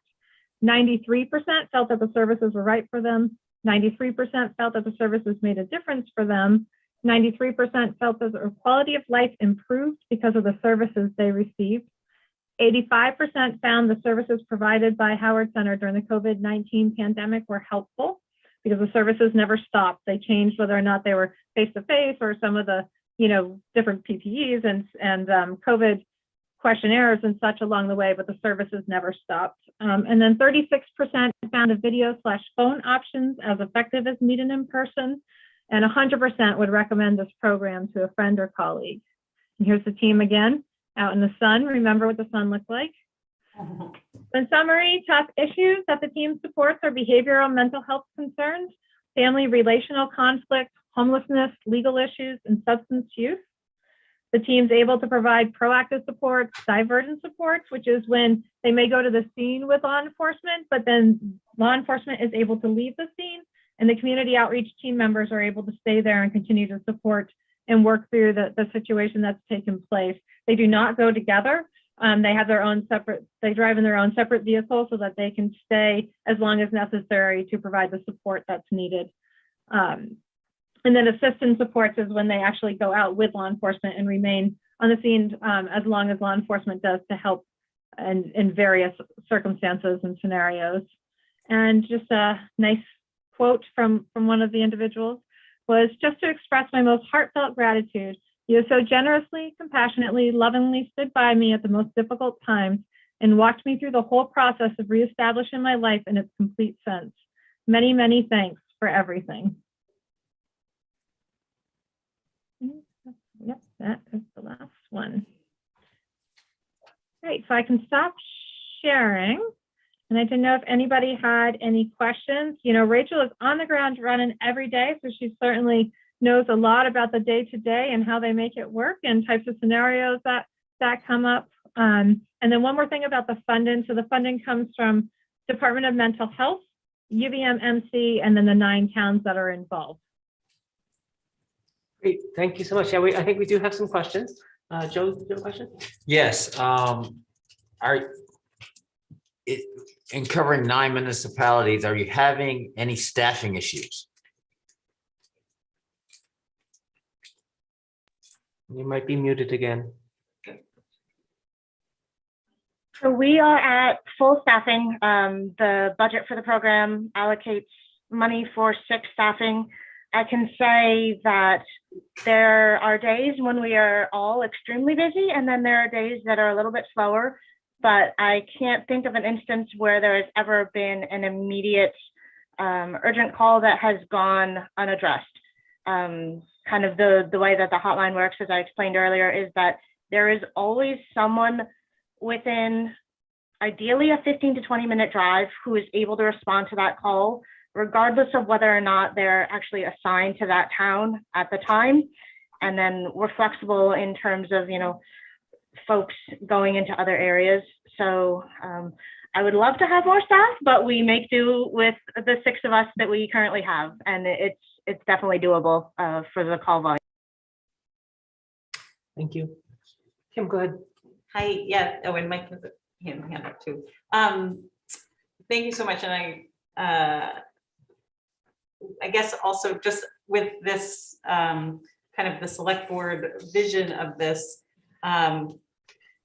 is your actual operating budget like as a nonprofit an accessible document? Like, I guess I would like to see more specifics about the funding sources and what the programs tend to cost. Is that something that is publicly accessible? Yeah, I could send you one of our latest reports where it shows how much of kind of like the pie individuals put in, and then what each town puts towards the program. They have come up with their own algorithm as to between, I think, the word I'm looking for here, geography and numbers of individuals in those towns. So they've come up with their own. We've given them like the set cost for the program, and then we subtract out, of course, the DMH funds, and then the hospital UVM MC funds, and then the towns have the bulk, and they determine between the 9 of them how they're going to break up the cost of that. Right on. Okay, yeah, I'd be super curious to see that, because it's not impossible to think that I think this is not in our immediate future, but in our hopefully not too distant future, that maybe this is something that could be collaborated with with other towns and with we have HCRS and Dartmouth Hitchcock in the region. So anyway, I guess I'd love to look at it in terms of how the operational portion works as well. If that's something you'd be willing to share with us, that would be amazing. We have a question from our board member who's online. Mike, go ahead. Thanks, Kim. Kim basically asked my question, which was just an interest in looking at the numbers and how the funding was done. So I thought it was interesting that the UVM Medical Center contributed a certain amount. So I thought that was, I'd love to know if, if there are other sort of partners like that aren't other municipalities. But yeah, if you could send us something like that, that would be wonderful. And I guess just to outline, another question is, so does the city of Burlington use you at all, or is this just these 9 towns? So we have 2 different programs. We had the original Burlington Street Outreach program that was spearheaded many years ago from the businesses that are along Church Street itself, and then the program grew from there. That program is continuing to grow at the moment. They're increasing their staff and their hours, but that is all through Burlington specifically. So it's similar teams, but 2 separate teams because it's based off from where the funding is coming from. Gotcha. Okay. Thank you so much. Yeah, no problem. Allie, go ahead. Sure. Yeah, thank you both so much. And this is a question that might be in the materials that you'll send over for some of the logistics too, but are participating towns contracting with you separately, or are there ever any like shared contracting arrangements? Just curious, maybe not, but. We have one MOU and every town has their own separate contract. Gotcha. Thank you. They all sign individually and they each have their own clause for, if they were to want to pull out of the project, so to speak, then they have those clauses are written into it. Gotcha. Thank you. And then the other question I had was about kind of what materials or what outreach, or I don't know if it's training, what sort of materials or outreach do you do with community members who might be in a town that's participating in this program to help folks, like, I guess, identify some of the scenarios in which they might call you instead of another first responder in that situation. Like what I've definitely heard from some folks in our town is like, I think I might want to call somebody else instead of the police or instead of fire. Like I'm trying to assess the situation, but I'm not sure and I don't know. This feels like the only option available to me. So I guess I'll just call those folks. So I guess I'm wondering sort of what kinds of resources when you're working with towns and community members in those towns you offer to folks to sort of help them, understand, oh, these are the scenarios in which the Howard Center might respond, and to help them do kind of that on the ground assessment. If I'm just a layperson walking down the street and trying to be helpful, but sort of don't know what kind of call to make, if that question makes sense. It does. I'll give you a little bit of the big picture and then I'll let Rachel describe what it's like on the ground. So one of the things that I work with the towns on is their social media avenues and their town pages. And we've given them scripts, we've given them copies of our pamphlets that are in a format that they can post, because really we just need them to get the word out to everybody that this is something that they have paid for, that they have bought into, that every member of their community has access, no matter what their diagnosis, what their age is, what their need is. Essentially, this team, and I apologize, I see my video keeps getting messed up, so hopefully that's not in the recording. But anyway, so really that's the broad sense. Originally, when the team started, of course, it was in the news consistently. And so we were just constantly having our number out there and the information out there. And so we do go to a lot of towns will have like different, I don't know, they're not like fair days, but different, Rachel, what would you call the events that we go to often? Different towns have kind of like, they're put on by the local law enforcement or first responders, and they're big community-based events we've attended. Yeah. So those, they hand out their cards there. We have rack cards all over the place. Signs are up in the businesses in regards to when you can contact them versus law enforcement. That's usually for employees. But we're continuing to work on ways to get the word out more, especially in the towns that are a little more spread out. It's obviously a little more difficult there to get the word out. So we're really relying on the town managers, the towns in general, to get the word out on their social media, but we provide them with the information that they need to do that. Then Rachel, do you want to talk a little bit more about like on the ground, how you do that? Yeah, so in addition to, going into the businesses and the periodic community events, we've gone into the libraries periodically, we've gone into the town offices. We've really tried to put, the team and our faces out there and having those conversations with the people who live in the towns. And through those connections we make, we have found that we get calls from people saying, oh, you talked to my neighbor the other day about this service, or you talked to my friend, and they'll just call us to hear a little bit more about it. We'll also just kind of, hit the hotspot hangout areas in the different towns and walk around and chat with people. Hey, Mike has his hand up. Okay. Go ahead, Mike. Thanks. Yeah, just a question. Have there ever been any concerns about the outreach teams, like safety? Are there calls like you just know you're not going to respond to, or do you have like training on when you may need to involve law enforcement or something? All of the above, but I'll let Rachel talk a bit more about the safety measures that they take every day. So I can say that every single police department we in prioritizes our safety, 100%. They consider us part of our family. They consider us this valuable asset that they have access to, and they will protect us, and they will not leave the scene of a call, either if they feel it's unsafe for them to leave, or we specifically tell them that it's unsafe, or that we are not comfortable with them leaving yet. As the supervisor on the ground, keeping the 5 other staff safe is my top priority. There are situations, of course, where, we will get the call directly, that the outreach team will, and my staff will consult with me, and I will tell them, please call the PD, bring an officer with you for your safety. And then, if it turns out that it's safe, that specialist can look at the officer and say, you're okay to go. I'm fine here. We teach situational awareness. We teach kind of things to look for. In addition, we have access, as Brandy said, to those law enforcement databases, as well as Howard Center's health records.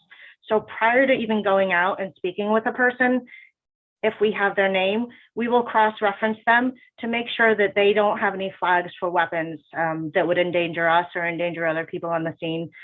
We look at what their diagnoses are to make sure, they don't have any history of violence that could put any of us at potential risk. If any of those are present, we bring an officer, and the police are very responsive, very willing to make sure that we're safe. Thank you. And I just want to reiterate, I think I've shared this with this group before, but the way that I learned about the Howard Center programs was through two police officers that I met at a VLCT conference. We were sitting at the same table and talking, and they were speaking so highly of the program and how much, how supportive they were of it and how supported they felt by it. And that, they were touting also just cost savings and other kind of data points as well. And just in terms of like the outreach as well, just having the very beginning of the pandemic was a coordinator on a local mutual aid group for which, we were doing some direct support to a lot of community members and on just a volunteer basis. And we were getting consistent referrals back from the service agencies. So not only were we referring folks to programs for fuel assistance or rental assistance or those kind of things, but these agencies were calling us.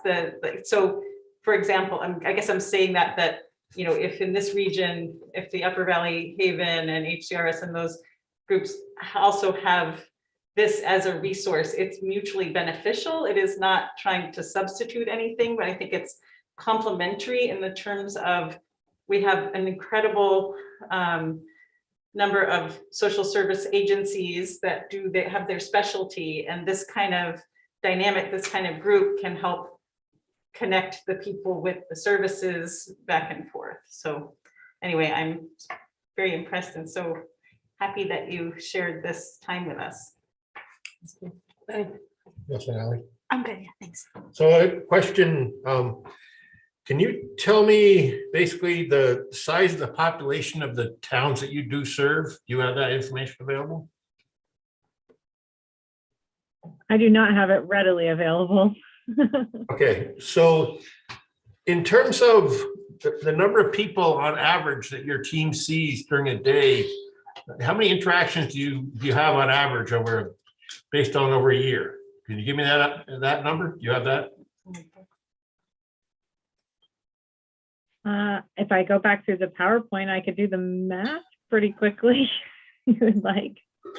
Okay, will you supply us a copy of this PowerPoint, please? Yes, I already have. Okay, all right. And then the other question, I have a number of questions here, I guess. Are all the towns that participate with you folks served the same, or do they sign on for different services provided by you guys based on the amount they're willing to participate for funds? It's all the same service. That's all or nothing, okay? And then you say it's basically the amount is determined by the towns as far as how much they're willing to donate per individual served, correct? No, so what I was saying is that the towns came up with their own algorithm as to how much each of the towns would pay into the program based on, we gave them, we subtract out the different funding that we receive. So we subtract out the Department of Mental Health funding that's received for the team. We subtract out the UVM MC funding, and then whatever is left over, the 9 towns determine how they're going to break that up and how they're going to pay that. And they use an algorithm that they've created that goes by the number of individuals in the towns, as well as some of them maybe they've based it higher on utilization, because now we have years of data that shows what that utilization looks like in those towns. It's an algorithm that they do on the side that they we just get the final numbers from them as to how they've broken it down. Is that algorithm something that's provided to you folks, or they do that on their own?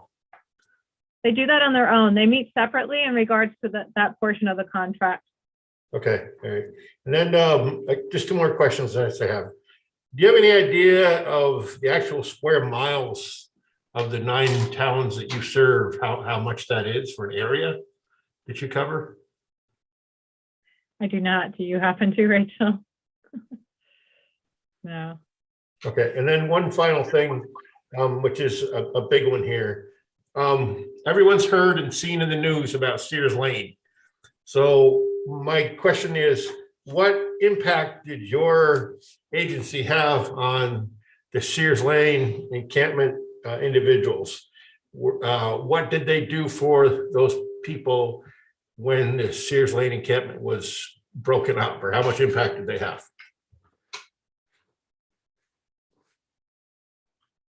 Are you asking about Howard Center as the agency itself and the agency's involvement, or specifically about the community outreach program's involvement?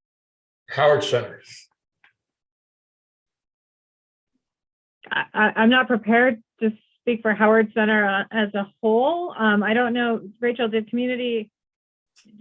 how much did community outreach do in regards to those efforts versus Burlington Street outreach?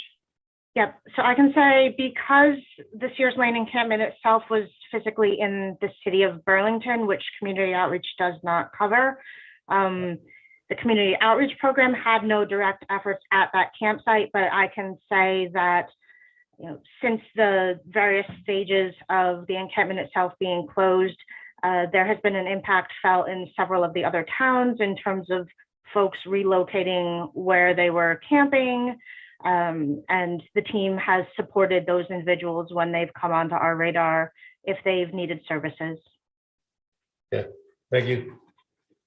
Dennis, I think.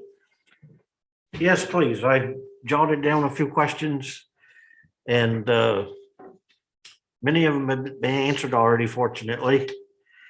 So I played first responder for a little over 5 years, and so I come at this from that perspective, I guess.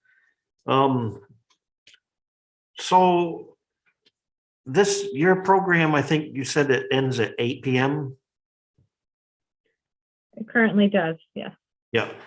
And so I'm just curious about what happens because I used to work overnight, and there tends to be a lot of activity and in some real crisis situations too. I'm just curious what happens after 8. Do they just rely on themselves, or are you brought in later, or how does that work?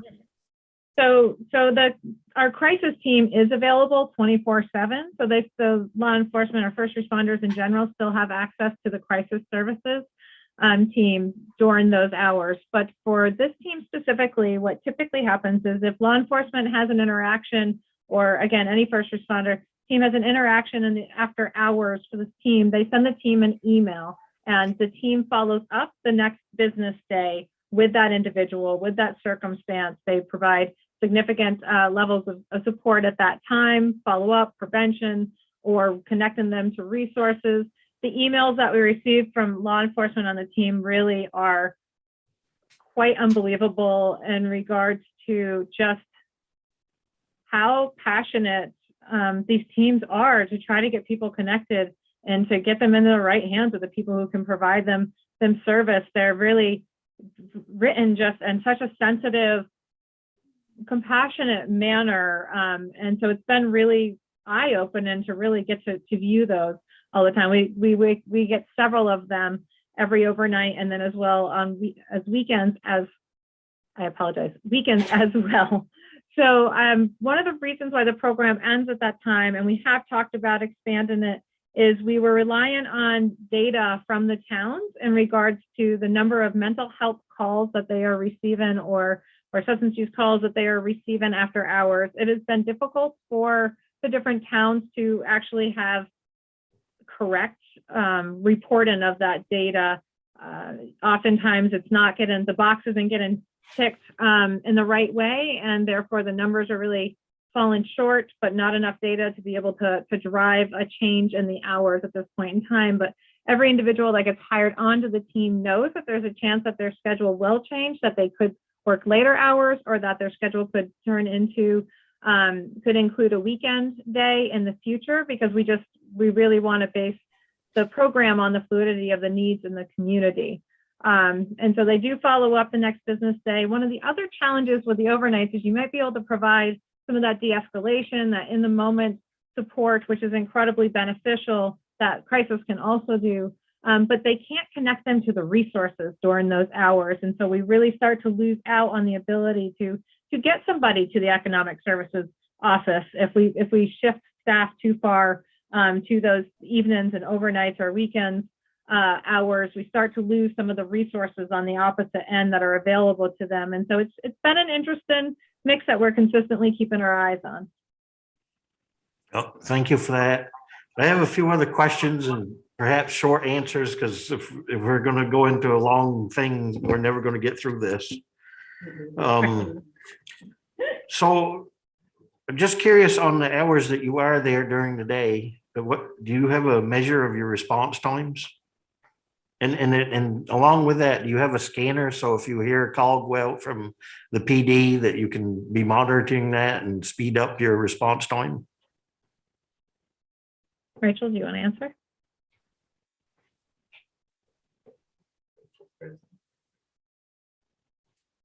Oh, she may have frozen. Yeah, I think she froze. So we do track the time that we are able to go out and see individuals. They do not have a scanner. They get their calls either from individuals out in the community, the individuals themselves, or law enforcement, first responders, but they do not carry a scanner with them. There are times when they are in the police department and they may hear the information ahead of time and hop in their cars and go, but they intentionally do not have radios. That's really distracting when they're working with other individuals to be able to give them the time that they need. Okay, thank you for that. And then I was just looking over the long list of services that you do provide, and that's good. I did see what I think may be some overlap to other agencies like WISE and so forth. So I was just curious. I don't need an answer to that, but it's just something I observed. So I also saw your picture of counselors, or I'm not sure what you call them, but I believe I saw a mix of male and females. And so that's really critical, particularly on a sexual assault type thing. Well, I've dealt with both male and females in that situation, but they may not want to talk to the opposite gender. So I was glad to see that you do have both, and hopefully you're sending the right people to the right situation. And I know Board Member Hoyt there asked about the safety of your, I'm calling them counselors, and that was something I was wondering about too. I think he's asked if they've ever been hurt. It was a curious thing I wondered. And I still also always believe that these things can go south and really rapidly. So I was just curious if any counselors carry weapons. They absolutely do not carry weapons. Okay.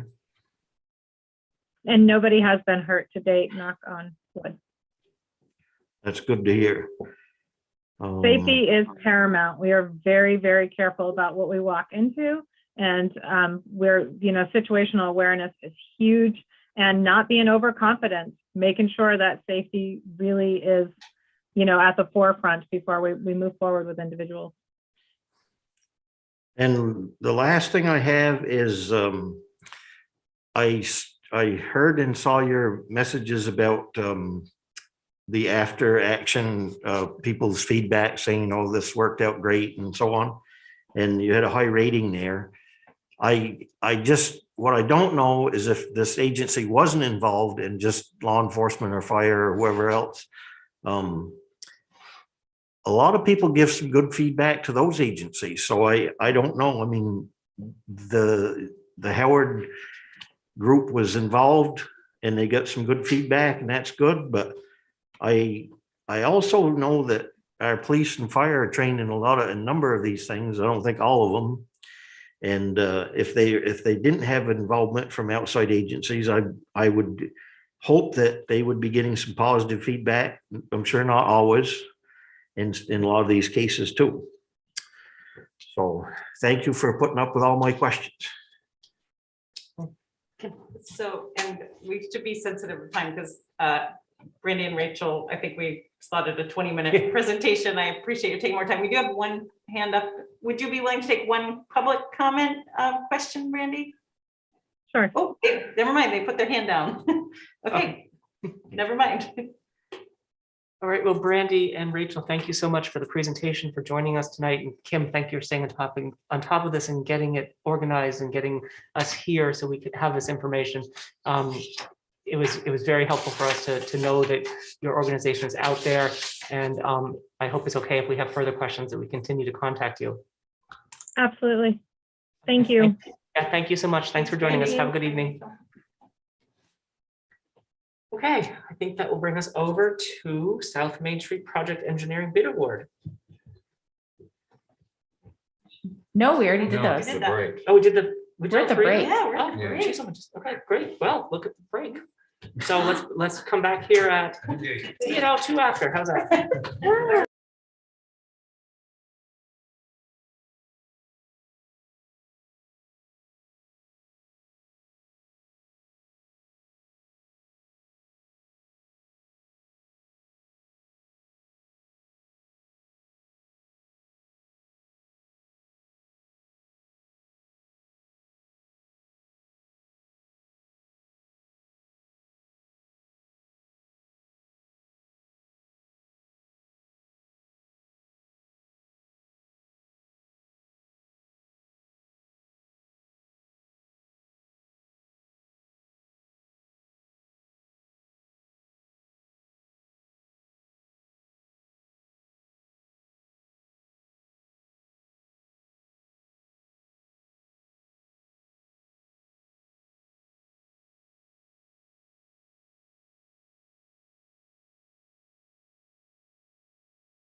We I ready? know. Okay, Thank you, Lana. so we will come back and we will have, we'll go over to HCOREI. So I think it's John and Sarah. When you're ready, folks, go ahead. Hi, it's Sarah. Hi, Can you hear Sarah. me? Yes, go ahead. All right. So I'm on my iPad, so I can't share my screen, but I think Tracy has my slide and it's very boring and not a lot of detail.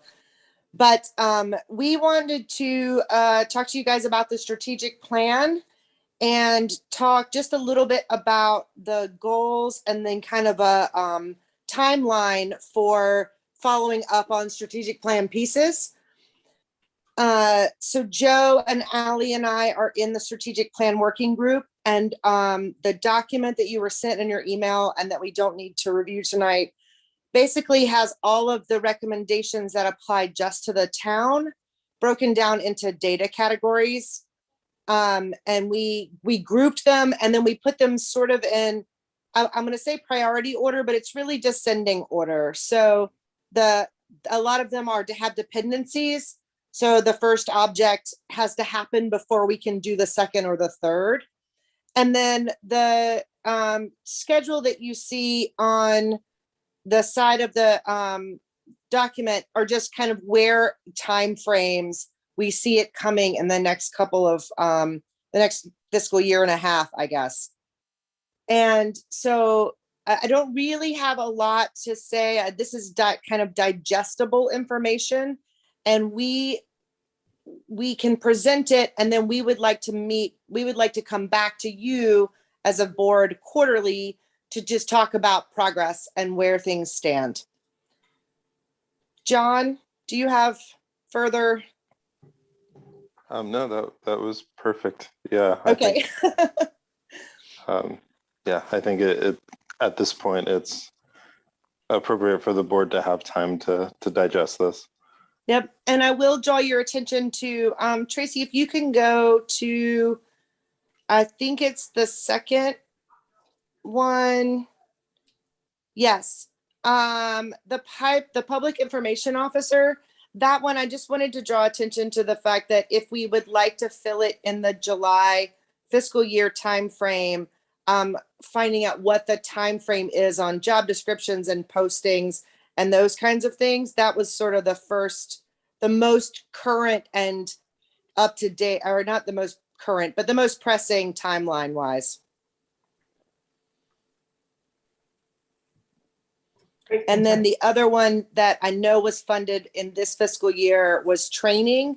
And just if we could get an update on the progress with that contract or execution. Thanks, Sarah. Kim, did you have a question? Well, are you going to respond to the first one? I don't know if it's clear about the public information officer seems to be a contracted position. It's a contracted part-time position. We couldn't fund it, and we don't know if we have the need for a full-time position at this point. So we have some funding to give it a shot on a project basis with a contractor. So it's not a town of Hartford staff member. It would be on a project basis. So that's how we were able to squeeze that in. Okay. And is that something that is being advertised at this time, or is that something you'll advertise for when something comes up that you would like to engage with? I just riffing on this, Sarah, we would have someone that would be our communications consultant, so we could have a relationship with that person. They could get to know the players, the projects, and have a continuous tone. Or be able to gain that understanding of what our tone would be. We wouldn't be able to incur any costs on that before July. But we could definitely start kind of putting the word out there and doing the internal work on what that would look like prior to that, between the budget passing, if it passes, and July 1 when those funds and that program can become available. Excellent. Thank you. I'd be curious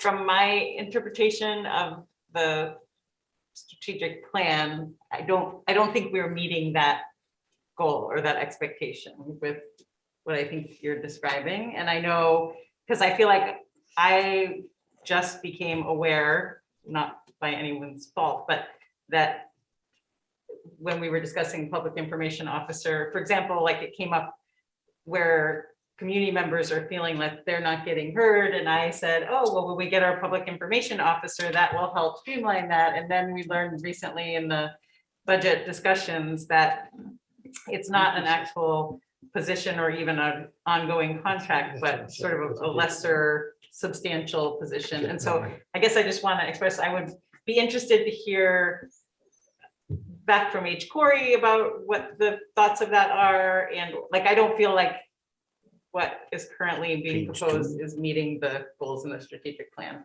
Just wanted to express that. Okay, Joe, go ahead. I would second that.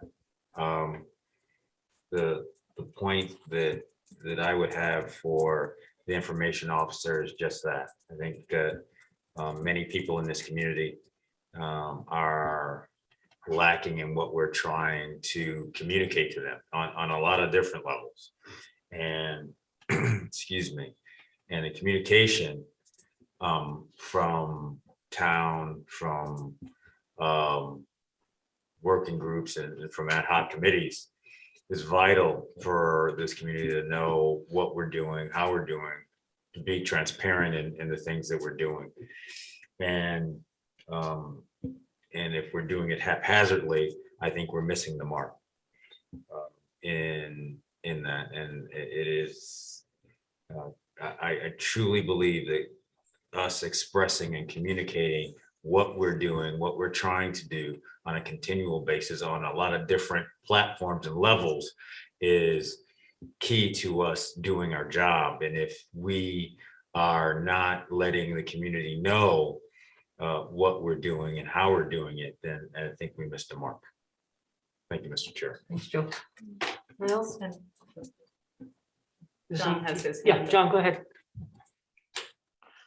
Thanks. I would just, so I second what both Joe and Kim said, but I think the most important thing at this point is to have clarity about what the plan is. So even coming back to this document and updating the notes, or rather the working group updating the notes to reflect what our actual strategy is at this moment, which it sounds like we're going to be contracting with someone. And well, I think one question that comes to mind is, will it be an individual, or are we open to firms? If that's the case, should this be an RFP for like a public information consultancy service? I don't know. That's as soon as the word contracting came out, that's all these different ideas came to mind. But the point being, if we could have a clearer description of what the actual strategy for this year and next will be around this role, that will help us to plan, that will help the select board to plan. Thanks, John. Other questions or comments? Well, I think, what was the second question that Sarah asked? I sort of interjected with the public information. Yeah, my second was just an update on the training status. I know a firm was contracted with, or at least approached, and I was just curious where we stand with that and when we expect to execute. And I totally appreciate this, and I can riff on these, but just, I can't always riff on everything. So just let me know next time and I'll make sure that I definitely have this information for all of you. But the firm has been contracted with. COVID continues to throw a wrench in our plans because we want them to be in person. We're all surviving with virtual stuff, but this is the kind of stuff that people need to be in the same space with. And unfortunately, it just continues to not be safe to bring a consulting firm, especially two people, both of which have small children, across the country to fly in and be with us. So we are holding off until the day that, you know, we thought we were going to go forward. We had that amazing summer, and then the fall hit us, and now we're in the middle of Omicron. So everything is on hold until we feel like we can get them across the country safely, or from Colorado, I think is where they are, and be in person with us. Yeah, thanks, Tracy. Just a follow up to that. Is that just decision to prioritize in person, which I totally understand.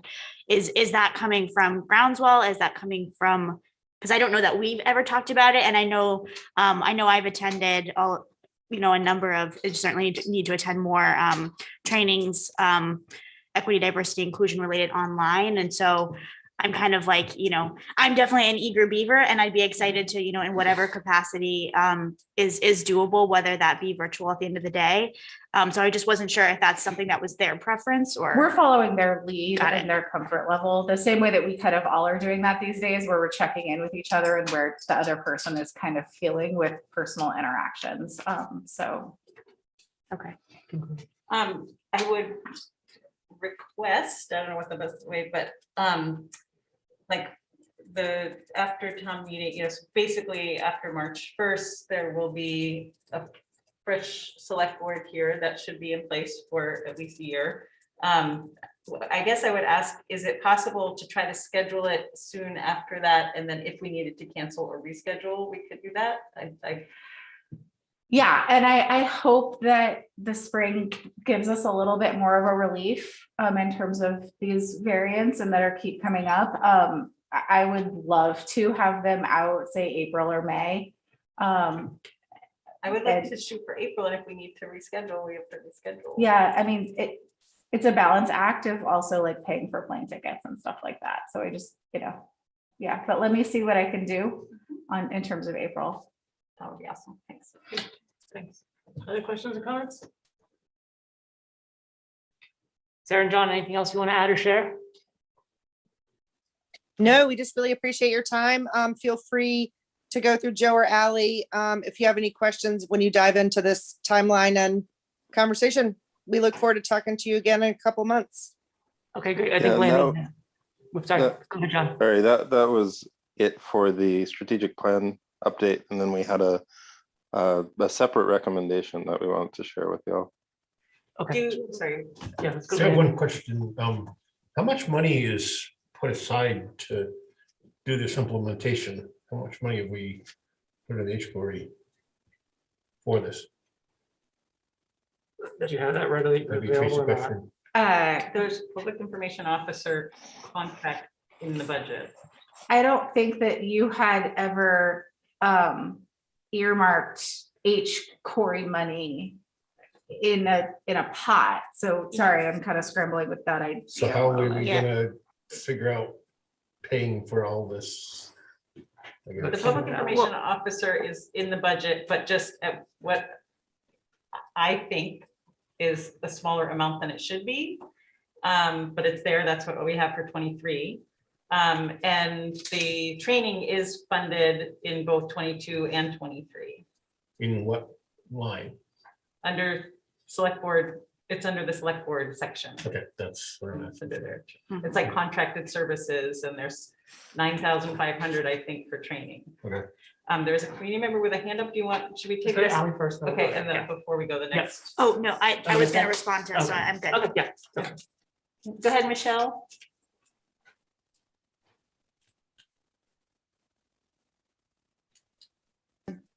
All right, can you hear me? Yes. Okay, Michelle Bolesky, White River Junction, Vermont. So I'm just wondering why the select board wants to wait until March to do a DEI workshop or training. I just have to say during the pandemic, I was able to attend at least 10 online. There are many great firms in Vermont that do this work, and it looks, I would imagine you have funds in your budget for the select board separate of the town. I know when I was on the school board, we had money for workshops and training. So just why, I mean, I've been asking since 2020 for the select board to do this work. And it's now 2022. So why put it off? Thank you. Tracy, I think you answered that. Do you want to repeat what you said about doing it in person and travel, or do you have anything to add, or? No, I mean, if you all would like me to find some resources for training, I mean, I also feel like if you want to find that on your own, we're always happy to process reimbursements for any of you who find something that's interesting to you as a training. And if there's anything that you want to share with the others in the select board, that's also fine as well, and we can help you process those costs. Can I just, Michelle, I think you might have missed right before you spoke. Tracy did address some of the things that you said. So originally, we did have trainings with Groundswell that was scheduled or going to be scheduled for summer of 21. And then we realized we had to have a special election. So the makeup of the board at that time was about to change. So we felt like we should postpone the training session because we didn't want to go through the motions of training, knowing that in a month we were going to have a new sitting board. And then we did get into peak COVID again over the fall and winter, and here we are. And so now basically the organization, basically from what Tracy just said a few minutes ago, has a preference to do it in person, and now we are very close also to our next election. So my request a few minutes ago was to schedule this training soon after the election as possible, so that the sitting board can have as much exposure to this training through as most of their term as possible. And then if for some reason, because of the pandemic, it has to be canceled or rescheduled, then we'll have to do that. That's where we are right now. Does that answer your question? Well, not really, because, I attended so many different workshops and trainings through the pandemic. Vermont Businesses for Social Responsibility has had a number of them, and businesses and people and different entities are able to go to those, right? And COVID is still happening for them. So I just don't accept that excuse. I think that it shouldn't have to wait 2 years. It shouldn't have to wait 2 years for you guys to review it. Shouldn't have to wait 2 years for you all to come together and do this. And you don't have to wait for the employees of the town to do it. So I'm very frustrated. The school board invited the select board, and it was to say, well, we can't do it. We don't have time. This is happening. I gotta interject. That's not true. We, in actuality, and I'm sorry, Michelle. No, John, Joe. That was not true. Joe. That is not true. Because we did, and we were a part of a joint training session that did happen. So that's not true. We did, yeah. We did participate in the 2 of the school's community engagement sessions that were both led by Mary Gannon. And Michelle, I also have attended a number of DEI trainings online since the pandemic started, and I appreciate the accessibility to programs that I would not have ever been able to go to and spend 3 days in Boston to attend. So those things are accessible to us as individuals, and we can be reimbursed by the town if we choose.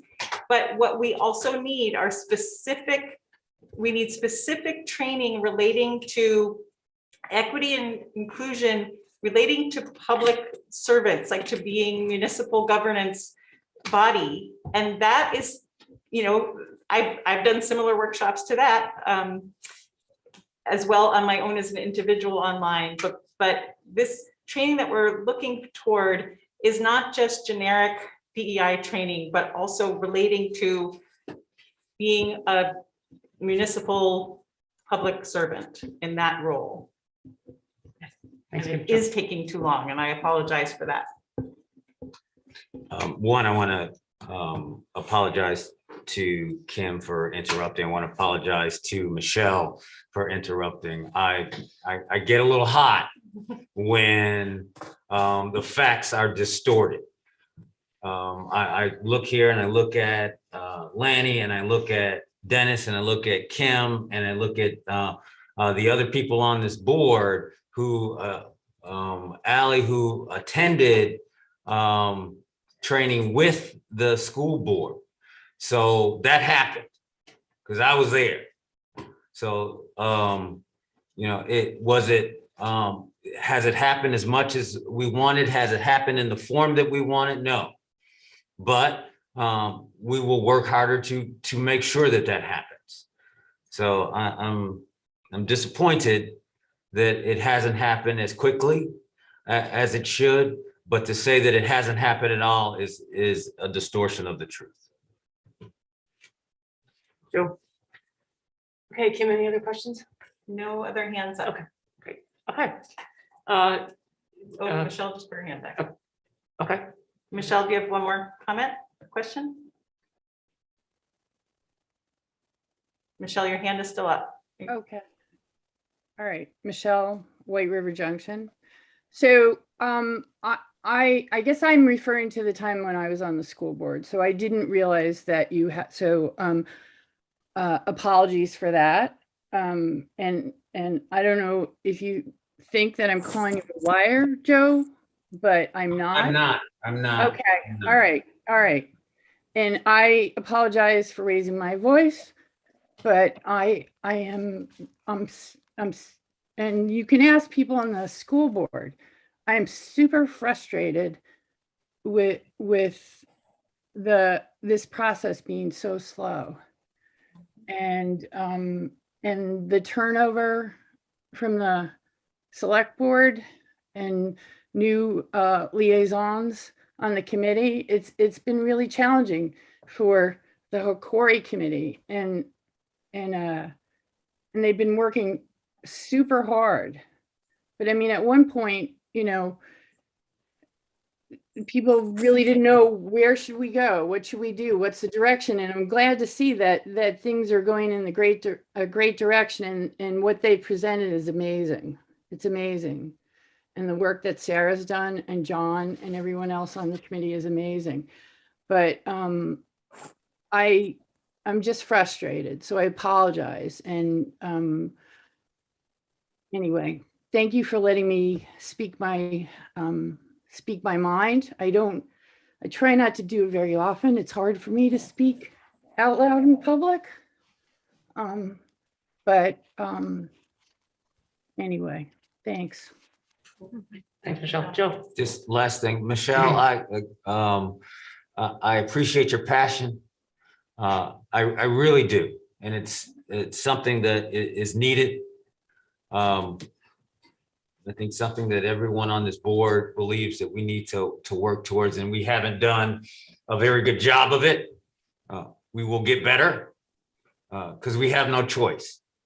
And it is for us to make sure that we move the ball on these issues. So thank you for your concern and your passion on this issue. Thanks, Joe.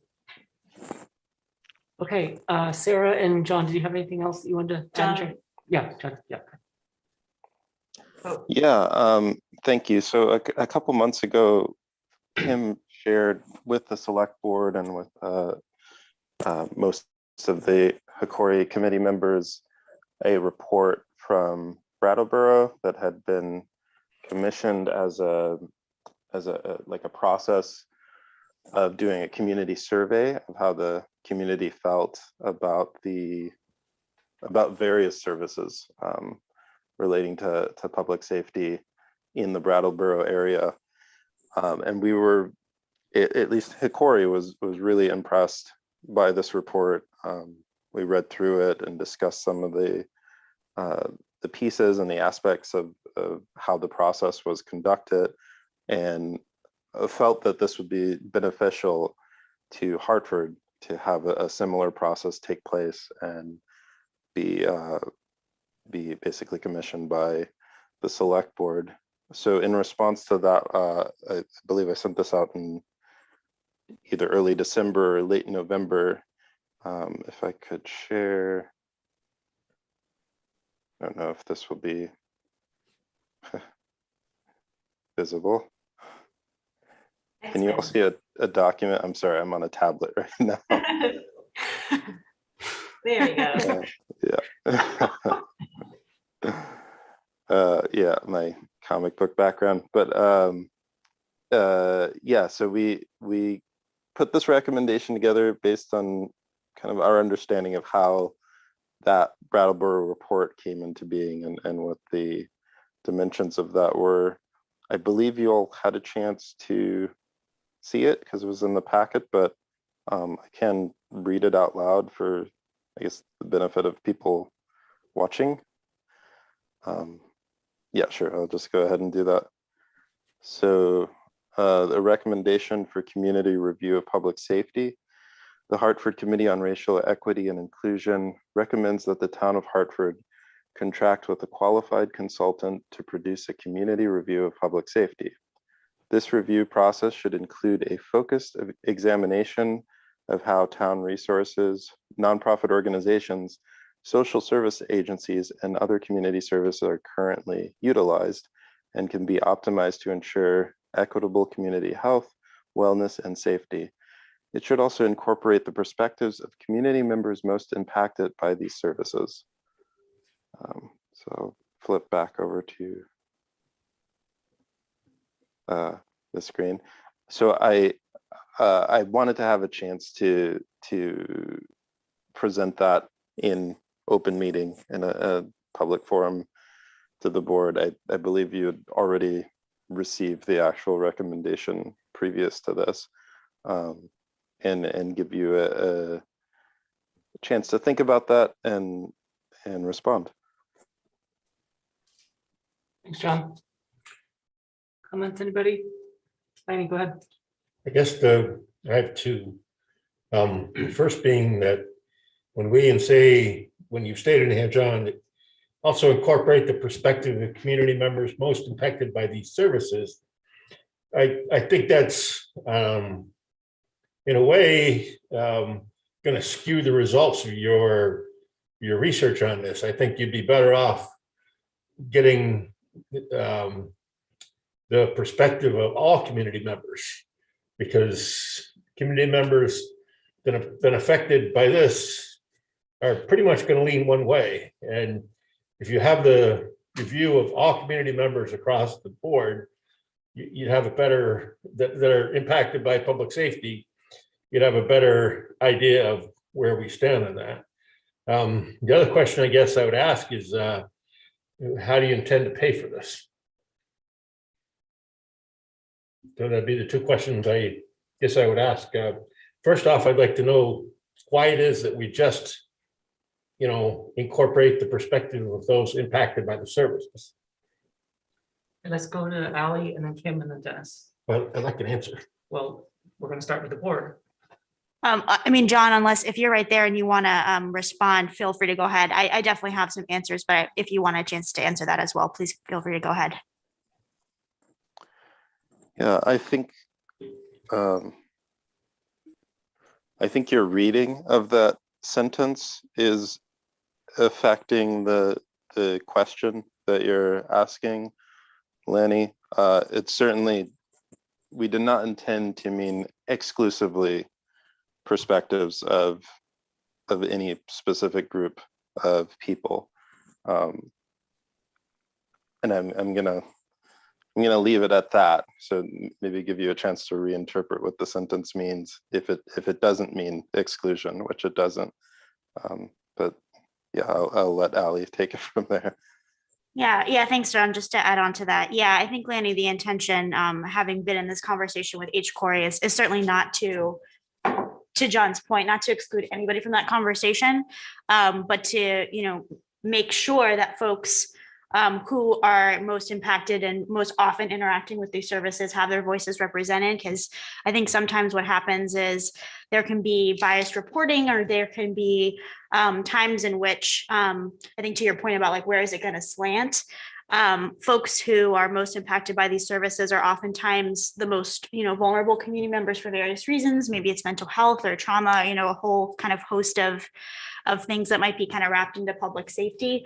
And so sometimes those folks are inadvertently not heard from as often in these conversations. And so I think just the intention of that language is to say, in addition to hearing, from broad strokes and everyone in our community to the best of our abilities, we want to make sure that we're definitely making a point to reach out to folks who are most impacted, because sometimes they're harder to get a hold of for all of these kind of reasons in terms of equity and access. So it's just being really intentional to make sure that we're wrapping everyone into the conversation, if that is helpful. I understand that we want to capture those voices, but I personally, if we're going to try to pass anything, I would like to see a community-wide response added in here for language, not just perspectives of those most affected. I prefer the language gain of community-wide perspective to include those impacted most by these services. Yeah, and I think, if we get to the point of making that motion, that could definitely be language that you work into that. I think that makes sense. And then to your question of paying for it, I know that we had a conversation about the peer support advocate position and the needs assessment and funds that are already allocated, I believe in this fiscal year. I'm looking over Tracy to correct me on that if I'm wrong, but that we had a discussion when we were in our back, feels like ages ago, but was very recent, our budget discussion, and had the conversation about if we can allocate those, some of those resources that are already allocated towards the peer support advocate needs assessment, and including this community review of public safety in that sort of line item and what's already allocated. And please correct me if I misspoke any of that, but that's my understanding. Can I respond, sir? Sure. I completely understand what you're saying about those funds, and I see this a potential need within the community. But we're also in need of a lot of infrastructure things on the capital improvement plan that we haven't even touched yet. And I think we really need to focus on capital improvement projects. And if we're going to spend money, that would be my first place to spend money, because we, as I think it is President Obama said, a rising tide lifts all ships, and we can give back to the entire community by spending money on these CIP projects. And we've been kicking those cans down the road a very long time. Yeah, just to respond to that, I think, again, it's my understanding that the funds are already allocated in this place for peer support advocate and needs assessment. And so if they're already we wouldn't be taking away from CIP if it's already something that's allocated for a purpose that is related to this. I understand, but those funds could be reallocated towards CIP initiatives. Go ahead. Yeah, on the December 14th meeting, I explicitly said that if the town manager could assure us that the funds set aside for a needs assessment, community needs assessment, could be used for something along the lines of the Brattleboro's community safety review, then I was comfortable with that. And if not, I was going to ask for more funds for something like that. So it's there. We approved the budget amount. I can't remember if you voted yes or no, but basically it's in the budget. At least, was it 24 or 26,000? $24,000 is allocated for this. That is spoken for. Dennis, what were you going to add? A comment? Thank you, Mr. Chair. Yes, I'm confused about the cost of this too, because we have the peer support thing, which I'm aware of. I didn't realize that it just seemed like we're dipping into that to do this. And And I think, is this not essentially a survey? It originally budgeted for community wellness coordinator. Yeah. Was $50,000. Between the town manager and the police chief and the fire chief, they kind of reworked the position, decided to contract it as a position through HCRS that was funded half through the town and half through the HCRS agency. So therefore, of the $50,000 that was allocated for the 22 budget, Yes. because it was 21 didn't get spent, but we didn't use that. 2022 budget of the $50,000, apparently 26 is what we're paying for the contract for the half cost of the peer advocate support position, which I don't think has been filled yet. Anyway, we go. But 24, and yes, her name is Rachel, and we're meeting, and she's just starting to get started. Right, awesome. And then, so there was $24,000 remaining that, as well as, if I'm not mistaken, the town manager, the police chief, and the fire chief, so we can use that to do a needs assessment to determine where this peer support advocate can best serve the community. So this is a version of, instead of just doing a general needs assessment, I asked if we could do one that was really focused on public safety. Does that answer your question? So true or false, it is to be a survey? Sort of, yeah, not entirely. Did you, I mean, it's a long report, but I sent it, I'll happily send it to the board again. No, you're jogging my memory, and I remember a lot of that. I also think I remember Mr. Collins here bringing up doing a survey, and that was flatly not going to happen. And one of them was cost, and it didn't have much support. So I'm just kind of surprised now that we're back to doing a survey. And if we're doing a survey, I would almost think it makes sense if we're going to do that, as ask some of these other questions that are important to citizens, not necessarily just tied to this. During that same December 14th meeting, which you could certainly review, Mr. Collins himself, we withdrew the request for a community survey.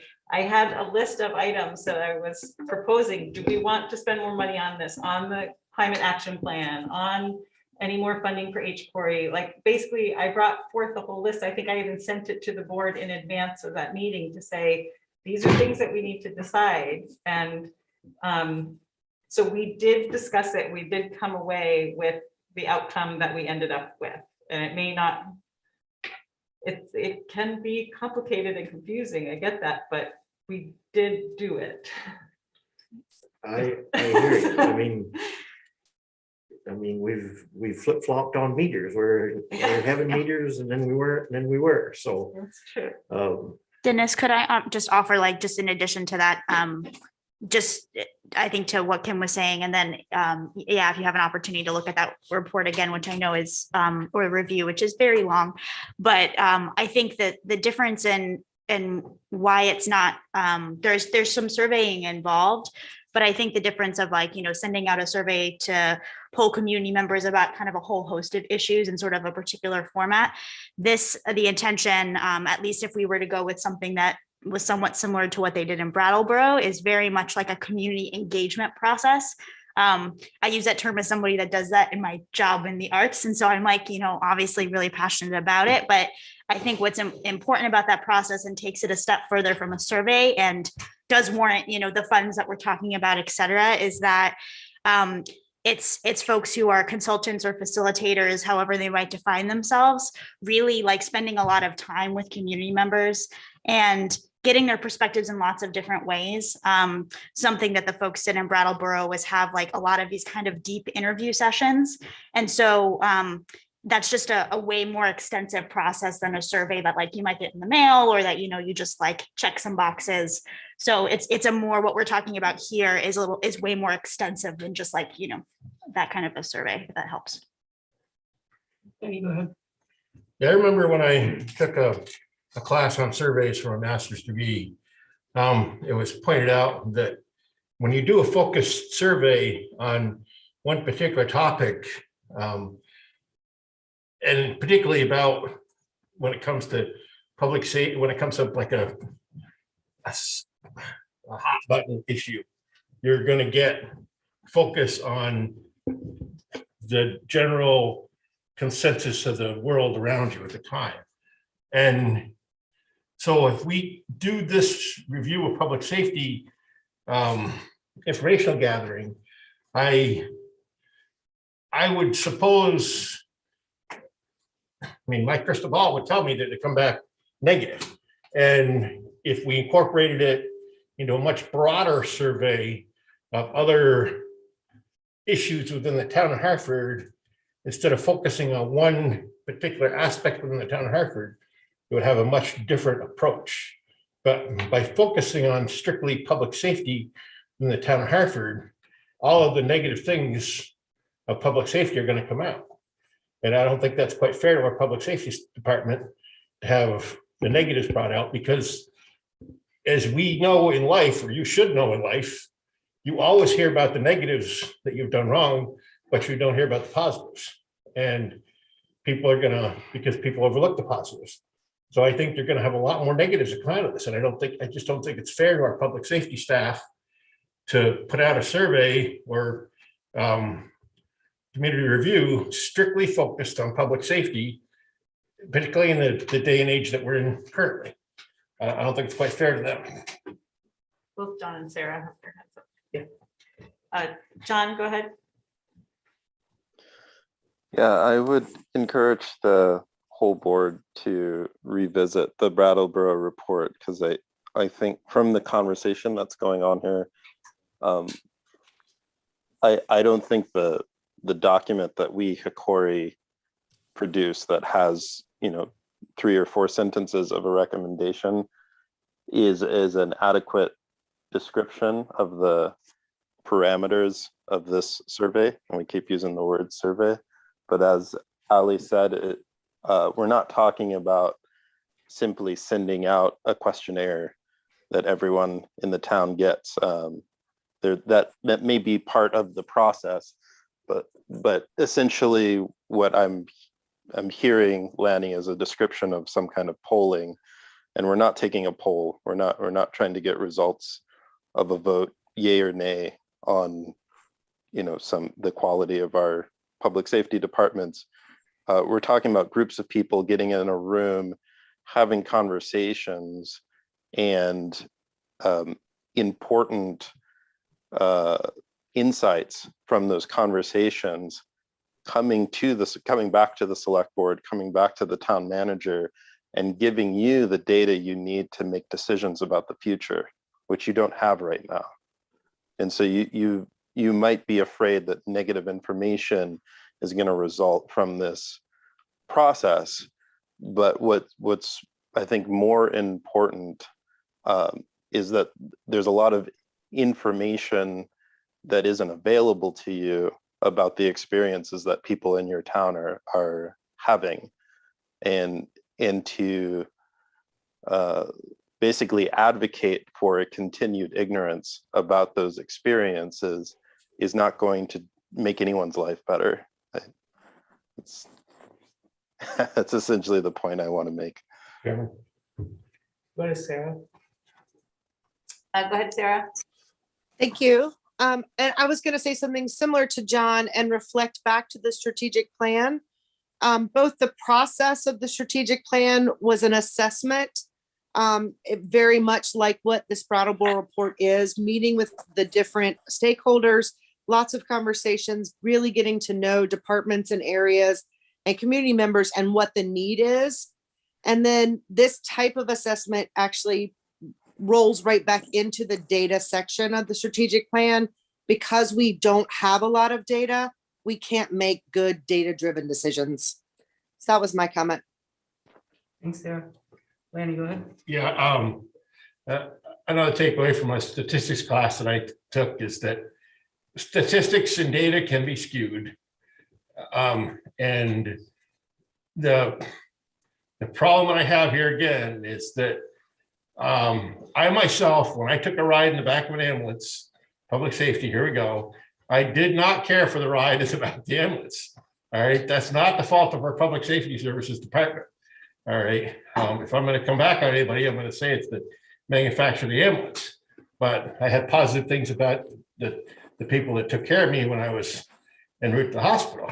But the negatives are going to far outweigh the positives in most instances because people don't remember the positives. They remember the negatives. And I just have a very difficult time when we narrow it to one area of inquiry. And that's the last I'll say on that. Thank you. Sarah has her hand up again. Okay, let's go to Sarah. and then Ally. Sarah, did you have a follow-up? Yes, I did.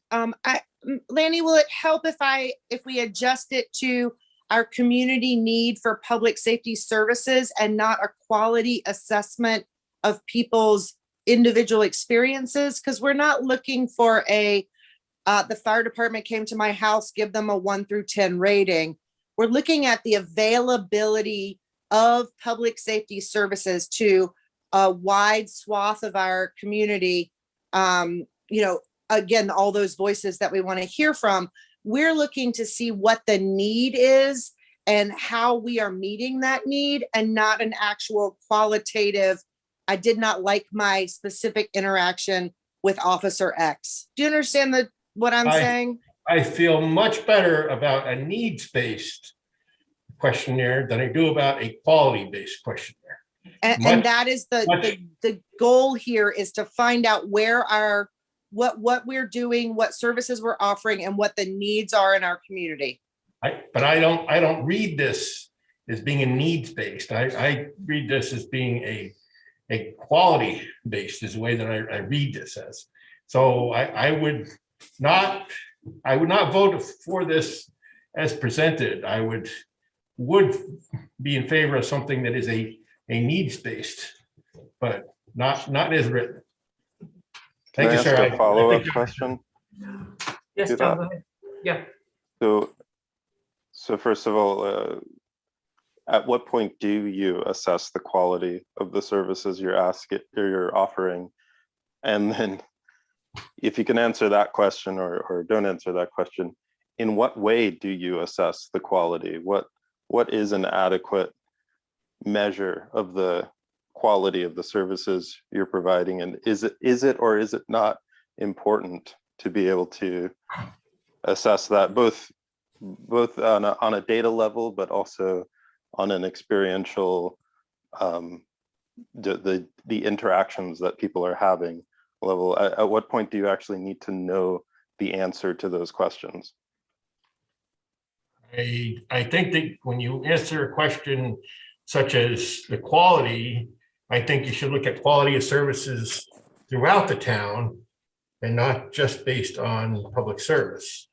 Needs of public service is much different than quality of public service. As Sarah said, I completely agree with the way she said it. To me, the needs basis is, for me, the priority.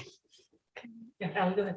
Yeah, and just to add on to that, I think the other thing that's coming to mind right now too is the term public safety, and I think it's written here in the language of the proposed recommendation, is not just it's not actually that narrow of a focus. It's not necessarily just police or fire and dispatch. Written here, it's town resources, nonprofit organizations, social service agencies, other community services. So I think the intention and this wording reflecting that intention is that it is, not just saying like, we are going to get really focused on criticizing the police. That's not, and again, in all the conversations we've had in HCOREI about this so far, that's we've talked about how that's not the intention at all. And to really be thinking about public safety in a much more holistic way as we're understanding how these, different services and organizations are interacting. One person might interact with 5 different kinds of resources and organizations on a weekly basis, right? So the other thing that I wanted to just also mention, and I think maybe Sarah spoke to it, is just in terms of how, what kinds of questions might be asked. it might be like, and again, like to look at that review from Brattleboro is really helpful because they have those questions listed out and some of the ways they had that dialogue. It could just be, tell me about your last experience, riding in an ambulance, right? It could be super open-ended. And so it's not saying, tell me the thing that you didn't like about this experience, right? And so I think this is where working with consultants who have an understanding about how to how to ask the right questions to get a broad scope of information beyond just, fixating on, a particular perspective is something that, I would hope that, we'd work with folks who are really skilled in that process. I know we need to move on to, and I'm happy to make a motion anytime. I have one more comment, which I think I was extremely transparent back in the beginning of the fall when I was first started talking about this particular community safety review process. And my end goal is that we will, as a town, consider implementing a program along the lines of what the Howard Center does in their community outreach program, right? But I'm pretty sure with the way that things operate, that we're not going to just decide, okay, our town would benefit from this. Let's do what we need to do to establish a program like that, no matter how long it takes to organize it and fund it. I know this is not anything that will happen quickly. I am not asking to put this in the 24 budget even, but I think it's not going to be enough for me to just propose and ask to get a motion on the agenda. Can we form a community outreach team?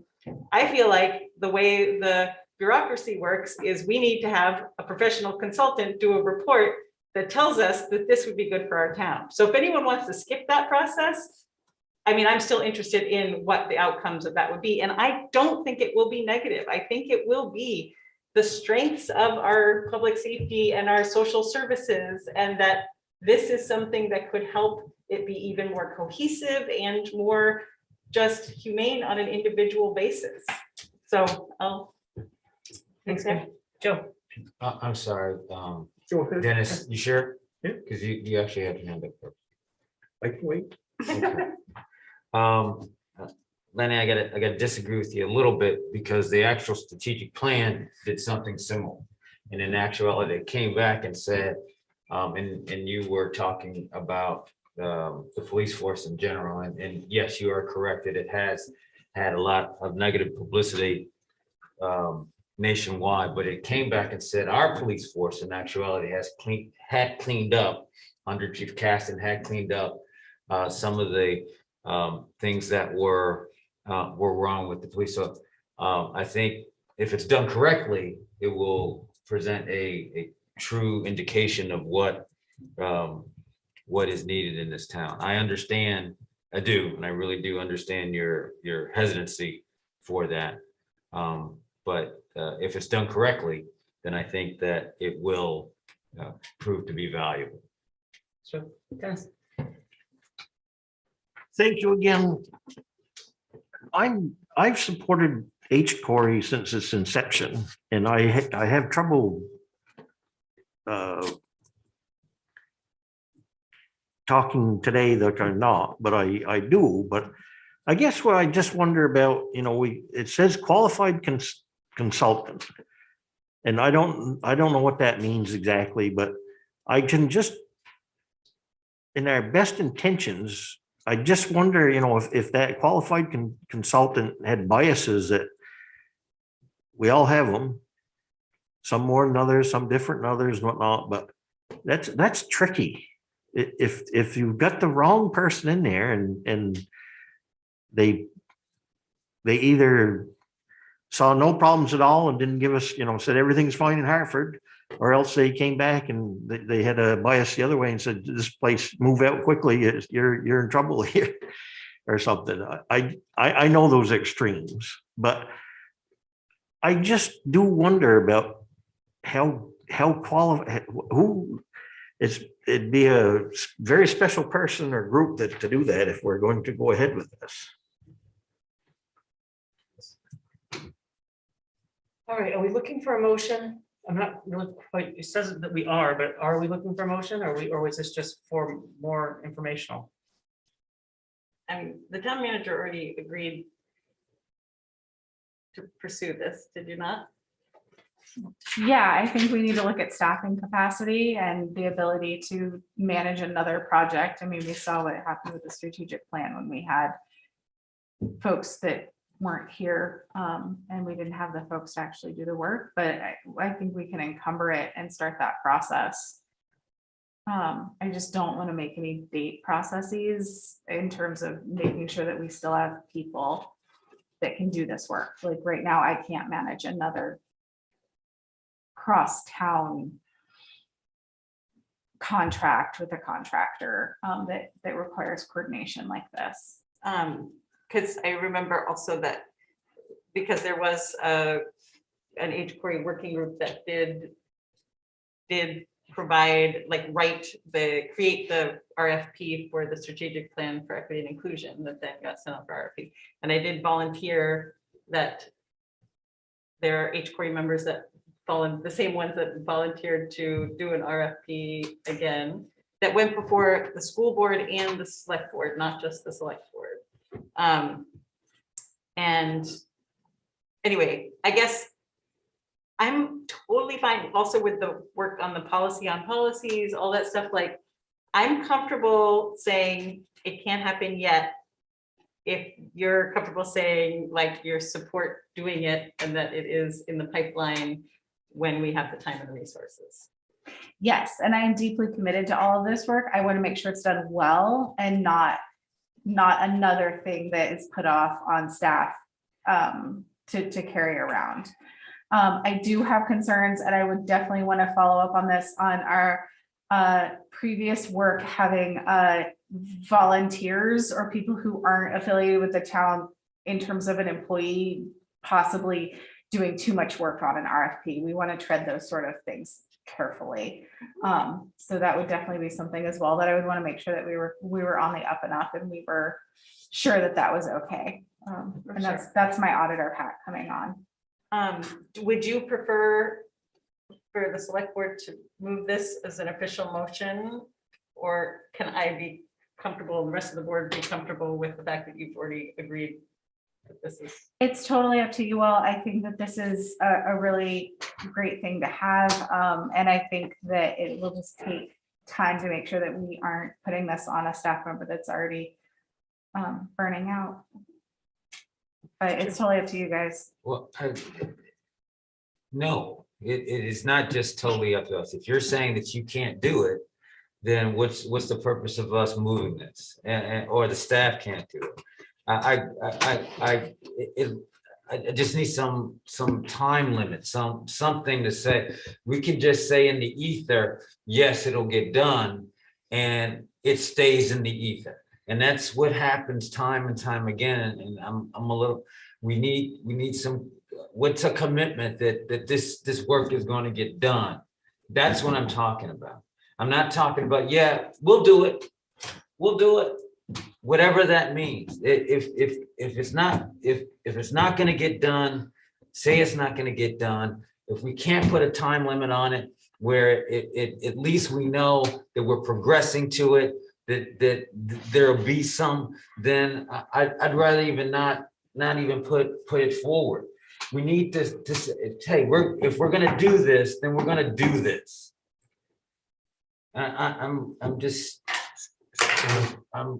so tired of, and I use the phrase all the time, kicking these cans down the road. I know we're under the gun on so many things. Yes, but I need, if we're gonna move this, I need some assurances on a timeline that yes, we will have some kind of capacity that we'll do.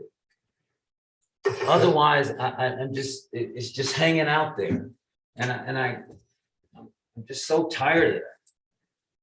You know, I gotta agree with Joe on some of this, but I gotta also come back and ask, the question is, we've just spent 45 minutes on this thing, and you say you have the power to do it without us. So why are we going through all this presentation if you say you've got it all in the plan to do it anyways. To me, this is a waste of the board's time if you're saying you can pencil whip this off and go forward. We've just spent the last 45 minutes going through this stuff. And you're saying you're gonna do it regardless. So it really bothers me that we're spent all that time. But if we are gonna do this, as Joe says, do it. But if you're gonna do it, you know? I just don't understand why we've gone through all this discussion on this thing, and now you're saying that I've got this plan anyways. That really bothers me. And John has his hand up again too. I will say that the HCOREI brought this to ask to be put on the agenda in like November, and there was not an opportunity to get on the agenda before the budget cycle was over. And one of the objectives was to get it on the agenda prior to the budget cycle so that it could be funded.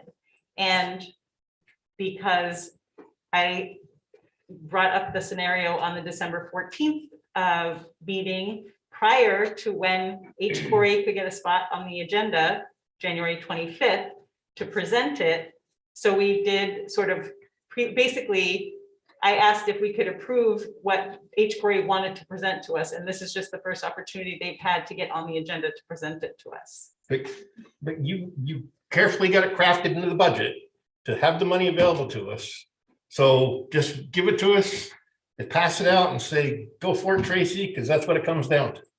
But now Tracy's saying that I can't go for it because I don't have the resources for it. So as Joe says, you know, why are we bothering to go through all these hoops and this heartache when now Tracy's saying I don't have staff to do this and the time element to do this? I gotta agree with Joe on some of this heartache that he's having, you know. But you put the money in there, and now we're saying we can't do it because of staff. You got to split that way.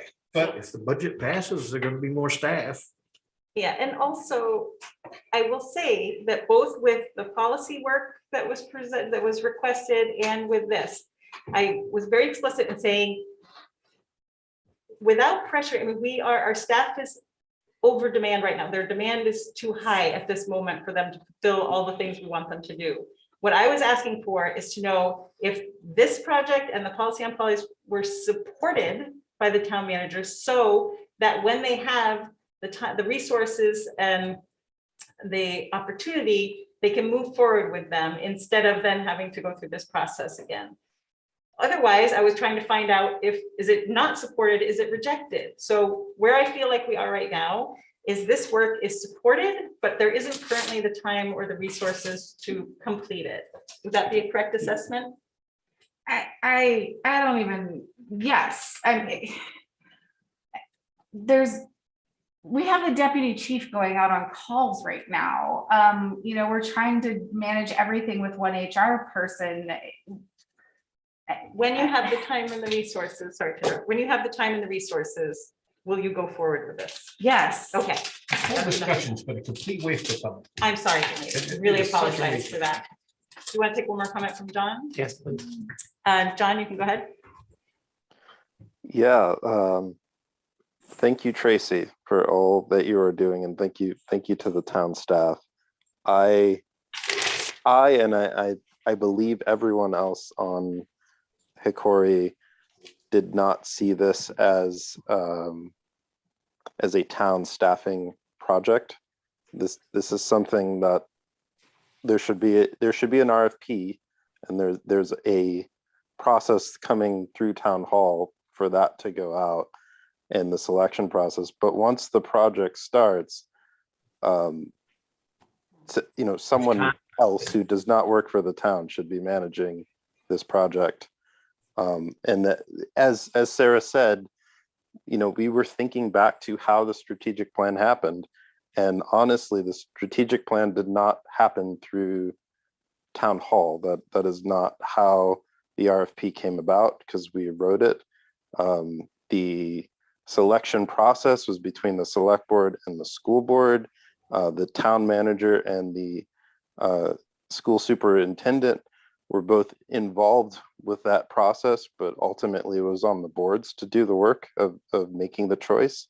And that, I think that's how we envision this as well, which is why it was important that the boards talk about this, because it will be you, the select board, who's making this decision about who to hire that if it goes anything like the strategic plan went, but maybe I was very off in my expectations. Thanks, John. Kim, we're gonna add anything else? No. So I think we heard from John and Sarah that they want to come back quarterly and give us an update.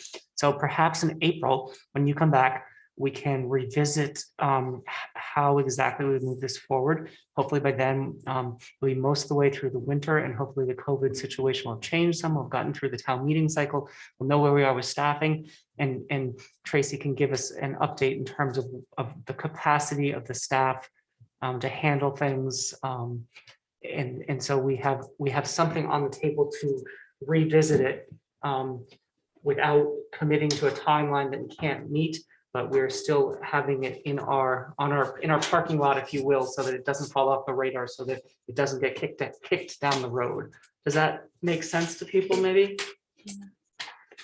Tracy, does that sound kind of doable from your set to sort of revisit this again in April and look at where we are with the staffing and all that kind of stuff, and decide what reasonable time frame you can come back to us with, whether it's next month, next year, whatever it is? Yes. Okay. One more question. So, and I understand Tracy, are like just wanting to make sure that, who might be involved in an RFP process feels, above board and feels like the right process. In terms of, if we're thinking about the next check-in with HCOREI on this and other items maybe on the strategic plan is in April, would it, something that I think HCOREI could be helpful in, and then not like dig too deep in, might be, just doing some, initial research on folks in the area that do this kind of work, right? Like we have an example of consultants in Brattleboro, not necessarily like reaching out to folks on behalf of the town of Hartford. Like, I don't mean that, just saying like, oh, we've done an initial kind of online sweep even of like, agencies that do this work. You're shaking her head, maybe not. Maybe that's I too. appreciate this, Ellie. I have to stop you. The way that the purchasing policy works, we would have to submit a public RFP. We can't go out and say, hey, Allie, here's the RFP. We're really excited about you applying. We can send it out to broad lists, but we have to be very, very careful about the inroads that anybody makes of a perceived lack of independence. So again, this is kind of where we're towing that line, right? So if we had somebody come out and say, we're very interested in you applying for our RFP that will be out next week, is there any way that we can meet and have coffee? That could be perceived as giving that person a head up in the RFP. So we need to work around the purchasing policy with that. And those are important things that we all need to do. So that way we remain public with how we do procurement. Thank you. Strike my suggestion. Stricken. Okay, Struck. so we don't need a motion. I think we're done with that topic, I think, if everyone's in agreement. All right. We'll revisit in April and get an update on where we are on the town end. Okay, so that will Thanks, bring. John and Sarah. Sorry, you. what? I just Yeah, want- thank you, everyone. Yeah. Thank you Yes, for the thank great questions. Thank you. Okay, so that will bring us to the ordinance update. We have in front of us. Yeah, so this is an informational update, and we don't have to make decisions tonight, or I can take back some suggestions and we can continue to work on this. But I realize I have a typo. It's not obscene speech of signs, as obscene speech on signs. But back in October, we had 2 proposed ordinances that the board had heard about from residents. One that we dropped was obscene speech on signs. It's very legally complicated, so we decided not to pursue that. The other involving discharging firearms in areas of town moved forward. So what I have for you is I looked at 4 different towns that have similar firearm discharge ordinances. And ordinances have a lot of things that are prescribed, and VLCT helps with that, but there's 4 areas that these ordinances differ, and that we can talk about tonight. The first is definition of firearms. I do say that it's reasonable that we would want these to remain the same, and I don't advise that we edit or change these while they are up, while they are necessarily tweaked, but it's helpful that every ordinance has the same definition, and these have already been looked over by VLCT. So really, we're down to 3. The description of a restricted firearm discharge area. Ordinances provide an area where the discharge of firearms is prohibited. It depends on how we want to go about it, but they're typically residential areas and or a specific property to major town roads or buildings. Next step would be for this to work with planning and zoning to identify proposed areas based on your thoughts this evening. And that'll come forward for your review and comments on that professional assessment. The second thing that we should talk about is allowable exceptions. So I provided an example of Killington because they had the most exceptions and they had very clear exceptions for the destruction of animals in specific circumstances, police and law enforcement officers, hunting and other acts authorized by statutes.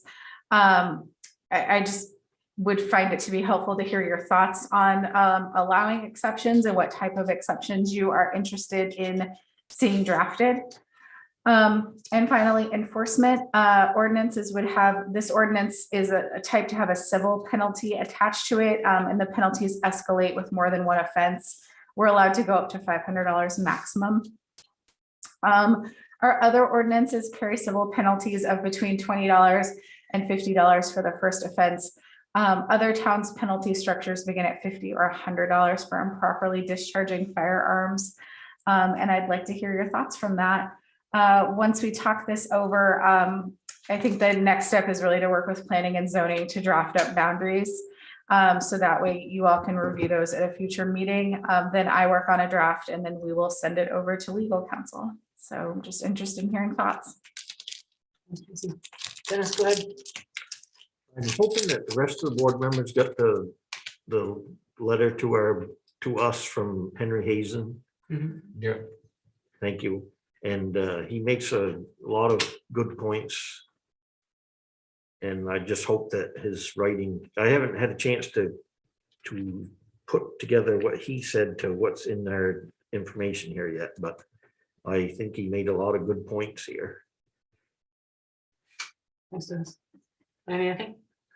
Yeah, I see this along with what was brought before us for sign ordinance.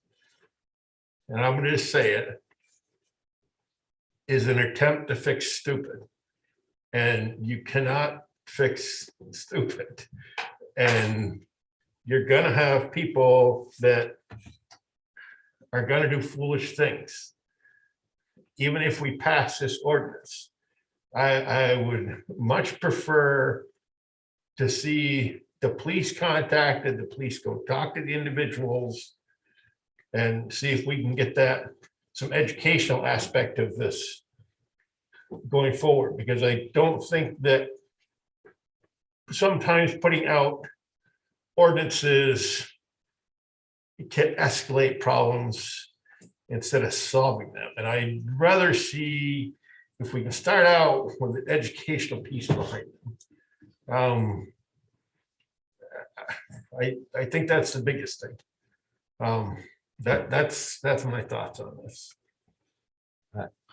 I think one of the things that you unfortunately do, if you do not have an ordinance or something along that line, you tie the hands of law enforcement to really do anything. Even, full disclosure, I have had gunfire near my residence, and police have been called, and they really, because they're just shooting aimlessly into the woods, they can't really do anything.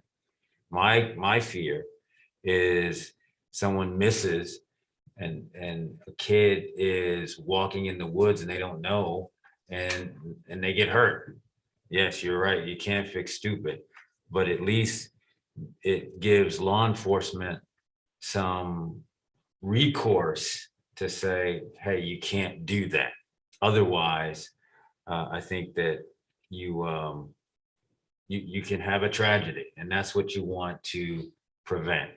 I think it's very important that boundaries and exceptions are explicit. I absolutely believe that. I did read Mr. Hassan's commentary. I thought he did make some good points, and also I disagree with some others. I know, Lanny, the last time we talked about it, you had concerns about shooting ranges and things of that nature, which was very poignant. But we have to at least put some teeth behind something. So when shots are fired indiscriminately, that at least law enforcement can come and say, hey, you can't do that. And we have, working with zoning and also working with the police department to try to right size this. Mike has his hand up. Yeah, Mike, go ahead. Go ahead, Mike. Thanks. Just a couple thoughts. Right now, I'm not really sure how I would vote on this, to be honest. And for me, I think it's going to come down to what the proposed restricted area is. I mean, I think that's going to be really important. We did get that letter. I mean, it's just in the nature of a town like this, where you've got suburban areas turn into rural areas really quickly. So, I'm not against. I just really don't know how I would vote on this, and I think it's going to come down to sort of how strictly that restricted firearms discharge area is defined. So I mean, if that's something that's going to be proposed by planning and development, that would be helpful information for me to have. But that's something I'd be looking at pretty closely as this moves forward. Thanks. Thanks, Mike. Dennis, go ahead. Thank you, Mr. Chair. Yeah, I feel terrible for folks like Board Member Major there experiencing these things. I lived on Route 4 for 19 years. Well, I lived before that, but the place I'm talking about, I lived there for 19 years, and there used to be a target range right across the road from where my house was. And people would show up there, most particularly before hunting season, and clearly adjusting their sights, taking a shot, adjusting their sights and target shooting. And that was all well and good. But there were some people that showed up at 10 o'clock at night, way after dark, and it would just be and there's no way they were doing any target shooting. They were just making noise and firing their weapons.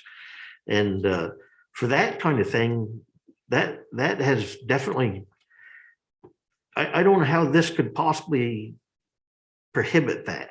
It might, but that's stuff that was, why you would ever do that in the darkness is beyond me, but it did happen quite regularly.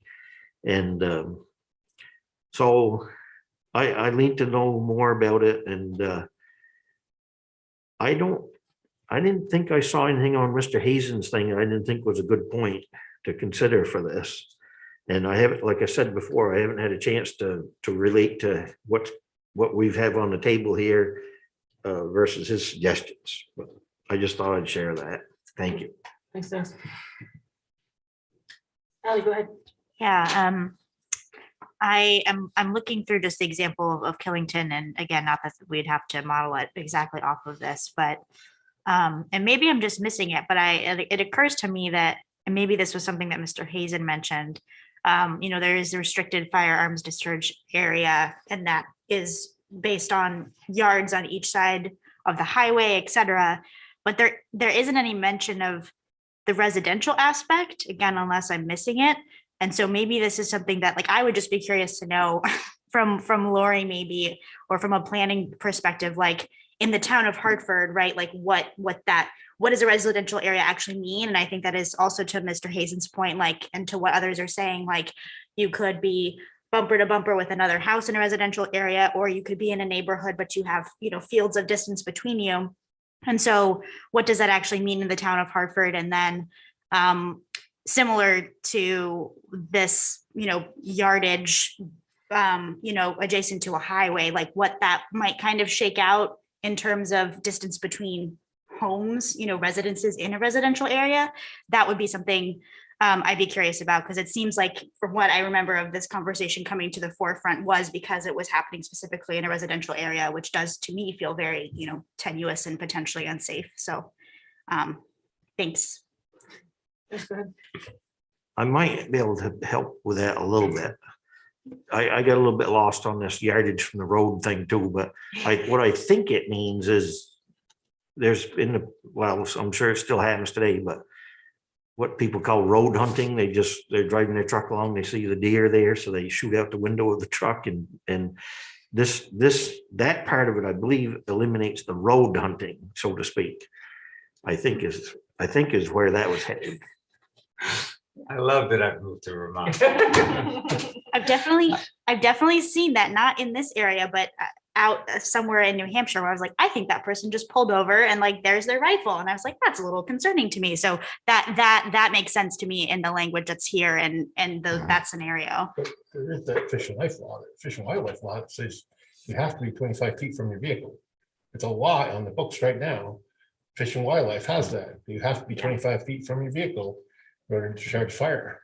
And I'm almost feeling like I was about to use the phrase shooting in the dark. Deputy Chief Vale, I believe, is online. I'd like to know what the current law is. And I've had some confusion as far as if you're not supposed to shoot towards a road. I just don't know what the particular law is. And if he's on, if he can comment on that and comment on this as well. Because he's going to have to enforce it. Is he there? Deputy Chief Vale, do you want to speak? There you go. Yeah, I'm here. Can you hear me? Yes, go ahead. Thank you. Okay. So yeah, the current law, Lanny is right that you can't hunt from your vehicle, and the ordinance wouldn't necessarily, it's not to address those sort of things. It's more in line to address firearm discharge in a densely populated area. For instance, you wouldn't want somebody that lives down on South Main Street going in their backyard and shooting off their weapons. So that's more what those restricted firearm discharge areas are meant to do. And I believe in the Killington area, I can't necessarily speak for them, but if you have a residence that's close to a highway, maybe that's what they're talking about with the yardage off of a highway for that aspect. But specifically, I would envision this, if you folks go through with this, outlining specific areas in town that are densely populated. For instance, the village of White River Junction, maybe the village of Wilder from Dothanbrook School down, and then Hartford Village and that sort of thing. It wouldn't necessarily affect like those residents that live out in the Jericho Hills or way out on Route 5 South and that type of thing. Does that help answer anything there? Mm-hmm. I think so, yeah. Yep. Thank you. Dennis, go ahead. Yeah, thinking further, I'm just wondering in with this, if we could have some kind of language in there about a firearm exemption that would probably solve most of Mr. Hazen's concerns. I'm sorry, Dennis. A firearm yeah, exemption. Yeah. So I wonder if maybe an easy way to start on this task would be to look at the enforcement penalties. If we move this forward, that would get one little piece of this solved. Would we comfortable having starting fees at $25 or starting at $50 if we move this forward? I wouldn't have a problem with $25 to start. I just, the thing that I see, and I'd like your opinions on this, is just something that the police department can at least have something in their back pocket. You know, they don't have to use it all the time. They can assess whether, but just something that they have in their back pocket. So Lenny, to your point, if they did go to someone that they say, well, you know, we can fine you, we can ticket you. would rather not, I trust them to assess the situation and then, figure out if they want to, escalate it, from there. So. Ms. Jo. Kim, go ahead. I think most of Mr. Hazen's concerns about the farm, I don't think we would need a farm exemption because of the destruction of animals exemption. I mean, I know he was talking about firing from a building to a rodent or something, a groundhog or something. Yeah, woodchucks. I don't know if that would, if he has a farm animal that needs to be euthanized, then I think that would fall under here. Anyway, but yeah, I feel like minimal penalties for it to be like, hey, don't do this. You can't do this in this area. Well-defined restricted areas. It sounds like I'm trying to wrap my head around. It sounds like there's an interest of us to somehow move this forward, but there's so many variances here. We're trying to figure out how to do that. So I'm trying to figure out if we just say, Tracy, could you go to zoning and planning, have them give us some recommendations based on population or areas of town, or how we potentially move this forward, realizing we're probably going to have 3 or 4 drafts to make this work. So I'm just trying to gauge what people want to do. Lanny. I really think that we should get Fish and Game involved in this to find out what current restrictions are. I mean, would you say, shooting at woodchucks, but you tell poor Buxtony Phil he's a rodent, he might not like that. I agree that destructive rodents, which woodchucks are, should be eradicated. But I think there's got to be a point where we could get some guidance from Fish and Game and see what there is for laws on the books there too. I mean, I'm with Mr. Major. I think that a first time out should be a warning, perhaps a written warning. And then the next time out, you should penalize somebody. But maybe and maybe for a lot of people, it is an educational piece, and maybe other people it is a just plain stupid piece. But I don't know. I really think that there's laws out there in the books right now that will cover this. And I don't know how much our deputy chief knows about the Fish and Game laws in regards to this. Brad, can you answer that? Right. So if you can post your property for no shooting on your property, but that's pretty much, the basis of the law there as it goes to hunting, and you can't shoot directly at a house. But there's instances in town where we have individuals that are shooting in I'll call it a safe manner. They're shooting, they're aiming safely, but it's still in a populous area. And some of the neighbors have concerns about that because anything could happen tragically. So that's pretty much the gist of it. As far as the Fish and Game laws, you're not prohibited from shooting fox that are chasing your farm animals. And quite honestly, if you live on a farm, you're probably not going to be in the area that's designated as an RFDA. It's more designed, again, for those village areas where occasionally, and I can only think of 2 instances over several years where we had an issue. One being in the Truell Road area and one being out on Pomfret Road, where it was causing an issue. So it's not something that occurs frequently. And most people do understand they're just sighting in the rifle and they're doing it in a safe manner. And those individuals are generally in a non-populous area. Thank you. Mike has his hand up. Mike, go ahead. Go ahead, Mike.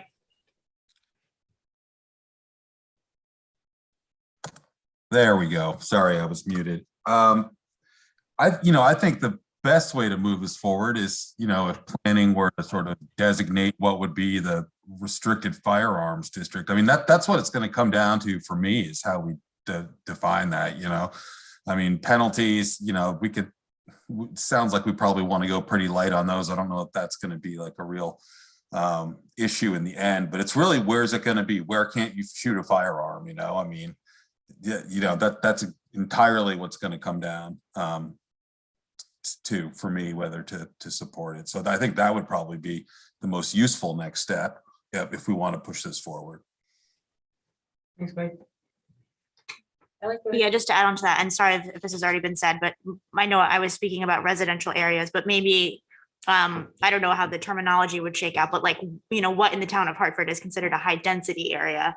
And then that might help us, you know, say, okay, you know, downtown, and then like what other examples in terms of, you know, space and place. Yes, go ahead. Thank you again. Yeah, that's going to take a lot of work to absolutely define residents. As Mr. Hazen pointed out there, half of his farm's in residential area and half's not. So I still think the word farm exemption seems to, instead of cookie cuttering the town all up, one thing they always said was dangerous when I was in zoning is to come up with spot zoning. And so I think that instead of putting that label on where you can, where you can't, because that would take an awful lot of work. That would take a lot of staff time to figure out, well, they can't fire here, but they can go over here and throughout the whole town. That would be quite a project. It might be easily solved with a farm exemption for that anyways. Just some more thoughts. Do you want to recap? Yeah, sure. Okay, so here's what I kind of have written down is we need to really figure out what is a residential area or what is a densely populated center.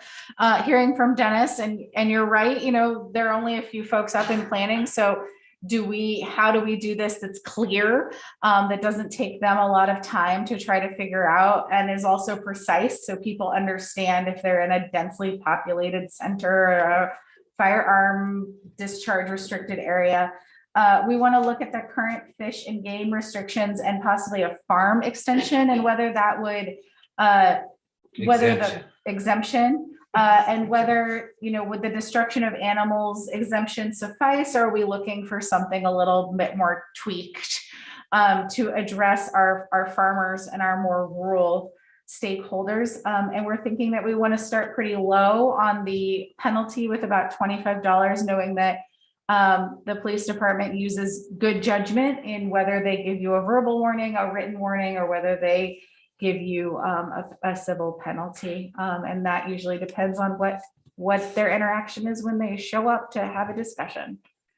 Is there anything else I missed? I think that's a great place to start. Thank you. Thank you, Tracy. Okay. Okay, up next is board discussion, current rules of procedure. So guess I'll just provide a little background here on this. So I've been on the board for almost 3 years now, and it's always been the case that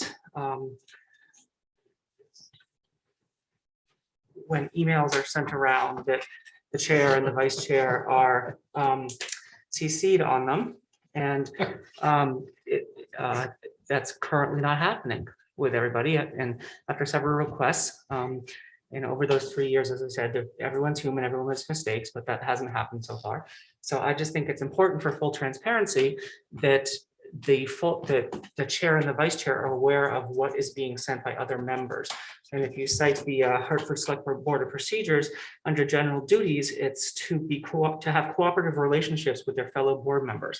So by not including the chair and the vice chair, I think in emails that get sent around, I don't think that there's that's necessarily being cooperative, so that we are aware of what's going on, to know what's happening. It almost seems like something's trying to be hidden or not shared, and it doesn't work. It doesn't help us to work together as a team when that happens.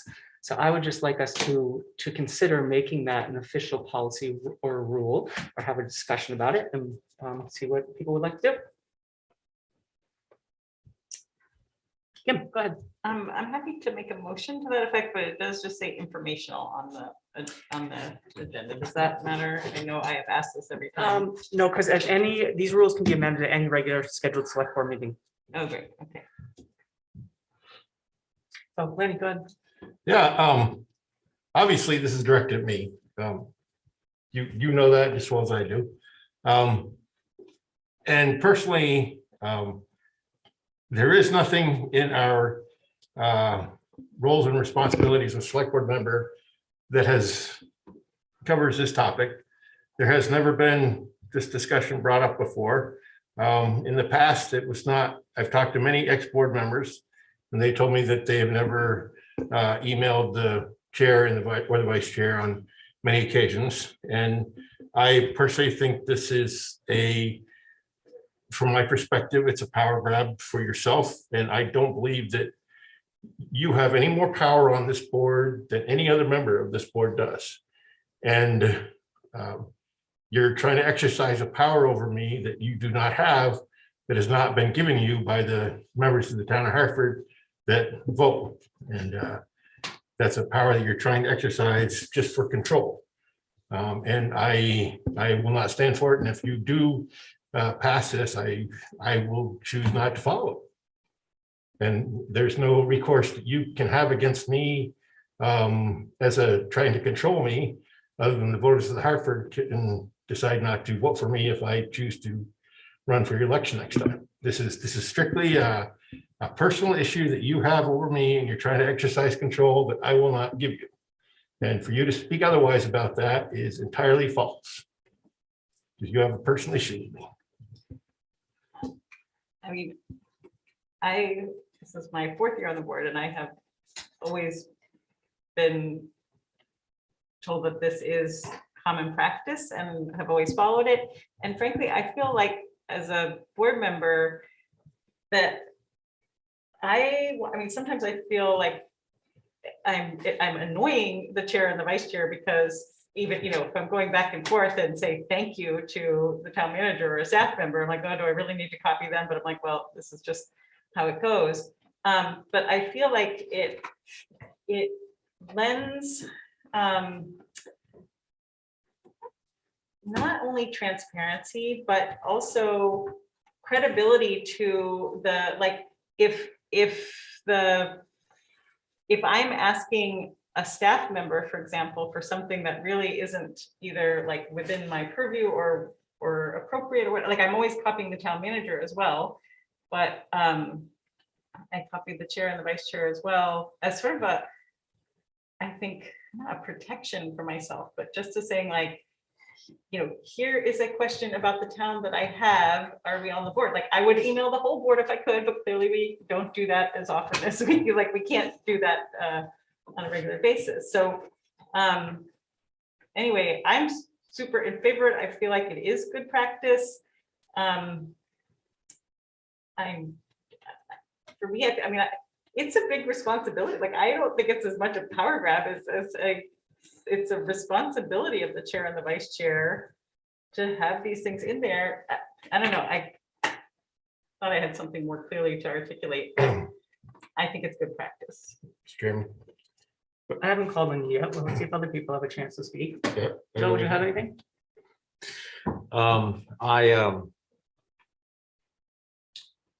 When I was brought on the board, this is in essence what I learned to do as a courtesy. I'm a little uncomfortable because it does pertain to me, but I will say this is what I learned, and as a courtesy to both the chair and the vice chair.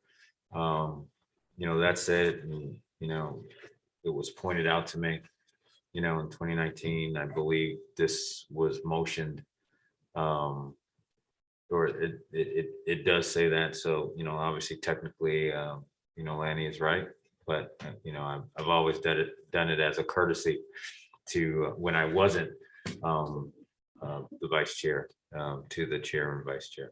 So. Yeah. I mean, I think, the word transparency is coming up, and something that I appreciate you a lot, Lanny, about is that you are so on top of, just being really cognizant of that in terms of our, transparency or maybe lack of transparency with the public, which I think, is critical to our roles, and that's why we have open meeting law. That's why we have all these systems in place. And so, yeah, I think about that as a shared responsibility with each other on the board, right? And so I think, yeah, the word courtesy feels really apt. And I think, yes, we haven't maybe spoken about this procedure or adding to this, our select board member procedures in the past. But I think, that's why we're having the conversation now, because I think there are certainly some things, every board, every group of people collaborates and works a little bit differently. And so there might be some processes that, come in a couple of months when there might be different members on the board where folks want to talk about different ways of working together. But I just see this as a way to, again, that maintain cordial and cooperative relations with their fellow board members is to have that transparency and that communication. And I think, at the end of the day, it's something that's easy to do, just clicking, all right, like, to Kim's point, sometimes I'm like, oh gosh, right, okay. And then, adding in Joe and Dan just to do my due diligence. But I think, it's something at the end of the day that feels easy to do and helps with board cohesion and communication and just helps us all be on the same page together. So if it helps to be specific in the language and add it here, to that effect, I'm for that. Is there anything to add? I share Kim's sentiment of thinking that sending out too many emails to everybody. There have been, I try to do this. I think I've done it pretty faithfully. I often think that some of the stuff I've sent out would get a response from the chair, vice chair. And I don't think in the last year that I've been back on the board, I don't think I've hardly ever got any feedback on some of my thoughts or what was going on. So I don't know if those didn't get, because it would, I wouldn't expect this for everything, but I do wonder if they ever get looked at. They probably do, but I don't know, because I just had zero feedback. I pretty much zero. And so did they actually go to these people, or did they get them and they're too busy and they didn't notice them, or they didn't, it wasn't worthy of a comment? I don't know that because I don't hear back. Well, a lot of times I think it is just common courtesy, as you said, to do it. And when you've asked a question of Tracy about, why is this sidewalk not being plowed, or why is this guardrail not fixed? And she replies, it just helps us know that someone has brought that to the attention. So if someone catches us on the street and says, what's going on with this guardrail, or why didn't this happen? We can say, well, we know for sure that because you brought it up and brought it to Tracy, that it has been addressed, and we have that information ahead of us. But a lot of times, I don't think that a response specifically needs to go back to you because someone else has responded to it. So, Joe. And Dennis, just so we're clear, I don't respond because you're not talking to me.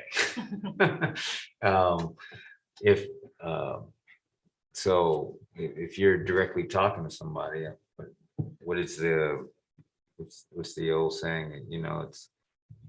It's an A and B conversation, so I see my way out.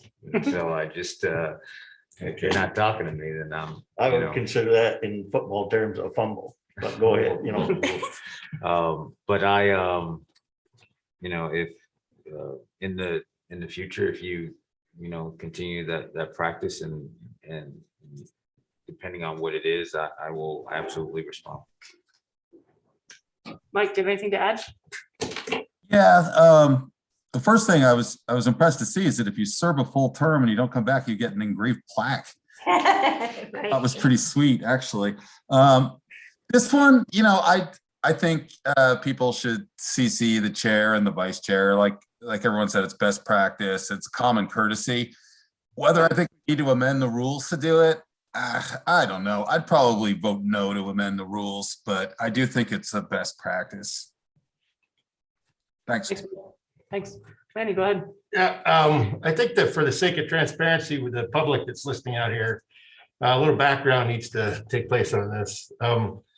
When I first started my position on this select board, I did copy the chairman of the board and I copied the vice chairman of the board. And following some very unfriendly comments back from the chairman of the board, I stopped copying him because frankly, I didn't want to hear this negative comments that were directed my position. And so I continue to copy the vice chairman of the board, which I'm sure that the vice chairman will attest to. But I do copy him on all my emails to the town manager. And as I said, I do not copy the chairman because of the negative response that I've always received to my emails. And I believe that's a personality thing that started, a personal conflict thing that started long before my tenure on this board. Respect is a mutual thing that's earned and not given freely. And I also believe that we're talking about making new rules for this board when we have the chairman that's not following the rules that we currently have in place. And for a case in point, I'll state that on chairman, select board chair additional responsibilities, number 4, the chair is supposed to provide written reports of communication with town manager and vice versa within a week of their occurrence or immediately in times of crisis circumstances. I have never yet seen a written report from the chair. So the other thing is that it's supposed to be in under select board chair, under number 4, the current rule states that there's also that agendas are supposed to be made in collaboration with the rest of the select board. Never once have I been asked to collaborate on any agenda. It says number 6, the chair shall set the agenda for any meeting of the select board using a collaborative process that ensures participation in the development of the agenda by all members of the board. So never once have I seen anything from the chairman asking about collaborative process on development of the agenda. So we're talking about making a rule personally attacking one member of this board that the chairman does not care for. Well, he's not willing to follow the rules that are currently in place within the select board chairman responsibilities. And I have difficulty with him making up rules just because there's a personality conflict when he's not willing to follow the rules that are currently in place and have been in place since his first instance on this board. Kim, go ahead. 2 things. One, in terms of other board member participation in the agenda, I will say that my experience has been also like never invited to say, hey, what do you want on the agenda? Because they're always more than the chair, the vice chair, and the town manager are trying to fit on. But over the years, when I have had a topic that I would like on the agenda, I have been able to request that and eventually get it. It doesn't having this Howard Center presentation I requested for a long time, and it was able to be accommodated tonight.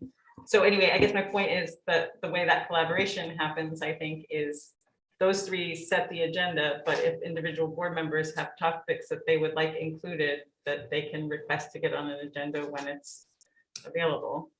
And I think, I mean, I'm leaning toward, regardless of whether an individual board member participates or follows the rules, like, I think it might be a good idea to add this to the select board member responsibilities and expectation. And basically it would be an expectation about the email for future board members. So that basically it's not come into as a, this is something we usually do, but that it is an expectation for incoming board members going forward. It seems like all of us, with one exception, do it now. So any incoming, it would be an understanding that this is an expectation.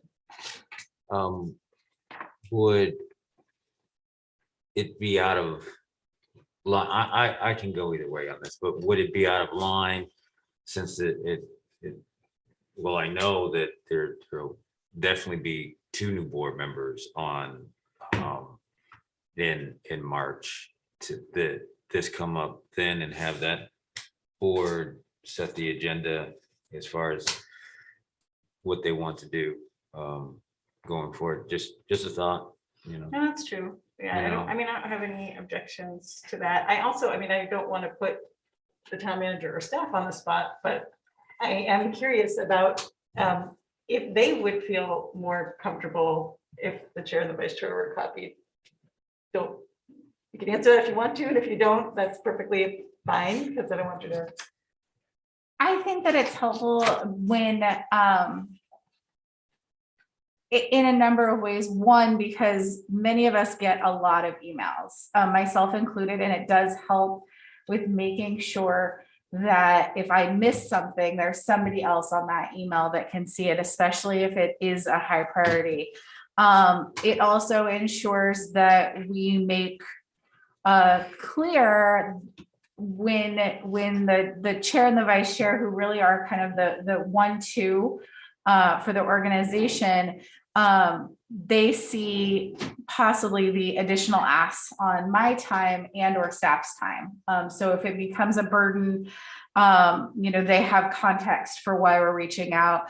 And when it comes to, CCing me with the staff, that's because a lot of times people aren't privy to what's going on personally with them and or what's going on professionally with them. And so being able to manage those expectations, as I am the one that holds that knowledge with each of them, means that I can circle back in possibly even a confidential manner to let someone know that someone's out, or that someone has something going on and we need to reprioritize workloads, or this can't be a priority right now. It also makes sure that if we're dealing with staff and with me, there's no perception of a expectation that staff or myself will prioritize a select board member's request to the detriment of the workload. So we want to make sure we're not moving into that realm of interfering in administrative affairs. But just to clarify, I always copy you if I try not to email staff directly. If I do, I copy you, and I feel like that's an obligation because I am not supposed to be like interacting directly with staff about town related business, right? If I'm asking for the figures from the TIF numbers and things like that, I'm not going to email Lori without copying you because I feel like I'm going through you to Lori. Does that make sense? Like we should be copying you, even if you're not. In the strictest interpretation, it should all just come straight to me and I should go to staff. I do understand that occasionally it's something small, and that's generally okay, with the expectation that, often the 7 of you are not privy to what else is going on in their lives, and why they may not reply or not be able to prioritize a request, or they might have some feedback for me in the way that that's handled. But, that is definitely something that we could discuss clarifying, and whether it's easier and how my staff feels about, getting emails directly with me copied, and taking it offline if they need to reach back to one of you and saying this can't be a priority right now, versus just coming all through me. Okay, well, I'm not going to email staff without copying you. Sorry. Please never email staff without copying me, because I know if they're out for a few days or whatnot. So I just want to, yes. So, okay, I'm going to come back to say that I feel that it's an overreach of this board to make up new rules and expectations when the current ones are not followed. It's interesting that this board's going to impose on me that I have to CC the chairman when we're not asking the chairman to follow the rules about giving us a information that they've talked to the town manager about. So I find that very, very one-sided. The other thing I would ask is that I've never had the chairman come and politely ask me, Lanny, hey, I'd really appreciate it if you could CC me on these emails for this reason. So a little bit of niceties go a long way in regards to that. Instead of just saying, please comply and copying the rest of the board on Christmas Eve of all times. I think that's a little bit both flagrant disrespect to email me on Christmas Eve and email the entire board and say, please comply. And if you were to approach me with saying, Lanny, I know we've had our differences. I just wonder if you could please email me when you email us, the town manager, for these reasons. That would make a lot of difference than the way you have approached it, sir. And again, if you're going to enforce me that I have to follow CCing the chairman, I fully expect this board to enforce the rules that we have to get a report from the chairman when he meets with the town manager and vice versa. So it's a two-way street on this.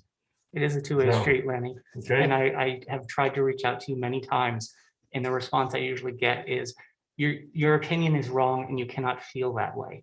Anyone is entitled to have an opinion. You may agree with it, disagree with it. No one can tell you how you feel other than yourself. And you can disagree with how someone feels, but it's not okay to say to someone, you can't feel that way, okay? And I want to remind you that, you know, tomorrow, next week, next year, there will be someone else sitting in this chair as chair. So it's not something that I think it's important as a process to do. I've never heard you bring up anything about anything that I wasn't doing. So that's the first time I've heard that. And I'm human and I make mistakes just like everyone else. I'm trying to do my best and I'm happy to do that if it's something you'd like. But I ask you, this is the first I've ever heard of it since you've been on the board. And also like to remind you, and for the public record, that this is out there. And if this passes or doesn't pass, that I can take and make a public records request every single day, which will cost the town and employees time and money to get a copy of your email if you're not willing to do that ahead of time. So there are ways around that. Please, if you choose to do that, instead of politely asking me in a congenial manner to CC you on the emails, which would go a lot farther than the position and attitude that you're taking towards this, there would be a lot different outcome to this. But you're choosing to take this from a personal vendetta standpoint instead of a professional standpoint. And I find that very disturbing. You're entitled to your opinion, Lynn. Kim, go ahead. Do we need to adopt this as amended because of the number 13 item that we added that we voted on January 13th, or is voting on it or January, whatever. I'm sorry. So were you in That where we had to move, maybe it was 17th or 18th. The chair will only call emergency meeting when specifically authorized to by the open meeting law and upon review of any other relevant state laws that may include more specific restrictions. This was that modification we had to vote on because we had that emergency meeting that may not have been properly warned or reasoned. So was the motion that we did on that night sufficient to add it to these, or do we need to approve this? It was, Okay. because it's just a rules of procedure. And that's why it's bolded, is that we just haven't printed out new copies because there's an election in a month. Yeah. So. Okay. So we'll entertain a motion if anyone would like to make one, unless there's more Well, discussion. we can't, you just a little bit. And, you know, I've got a little bit in the middle of this to a certain extent.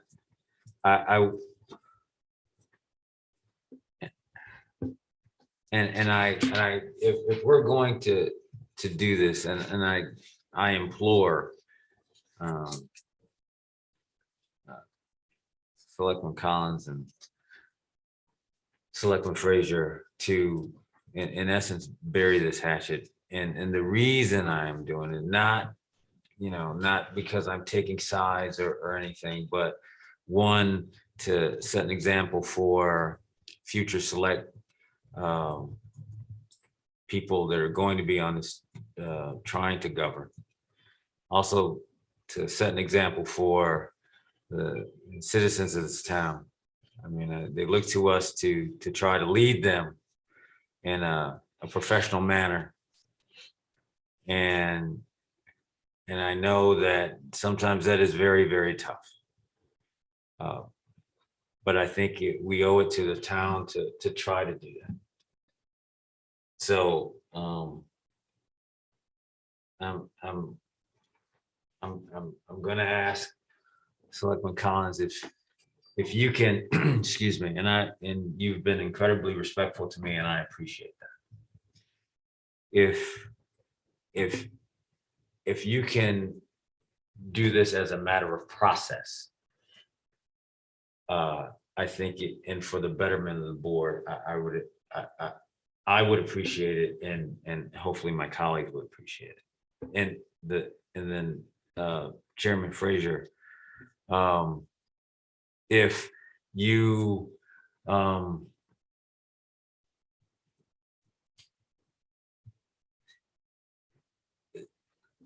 there are obviously some things, and I think it's more of an oversight. I know it's more of an oversight because I work with you, and I'm as responsible for having those, because having those things to the rest of the board. If we can do that and get through that, I think the rest of us would appreciate it.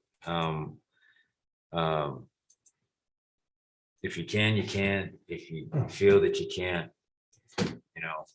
that's fine. I've got, as Lana told me earlier today, I got a couple more select board meetings left. And I'd like to, and I don't expect us all to, join hands and sing Kumbaya, but I would like to do it in a civil manner. I respect all of you on this board and respect your opinions, and I think all of you know that.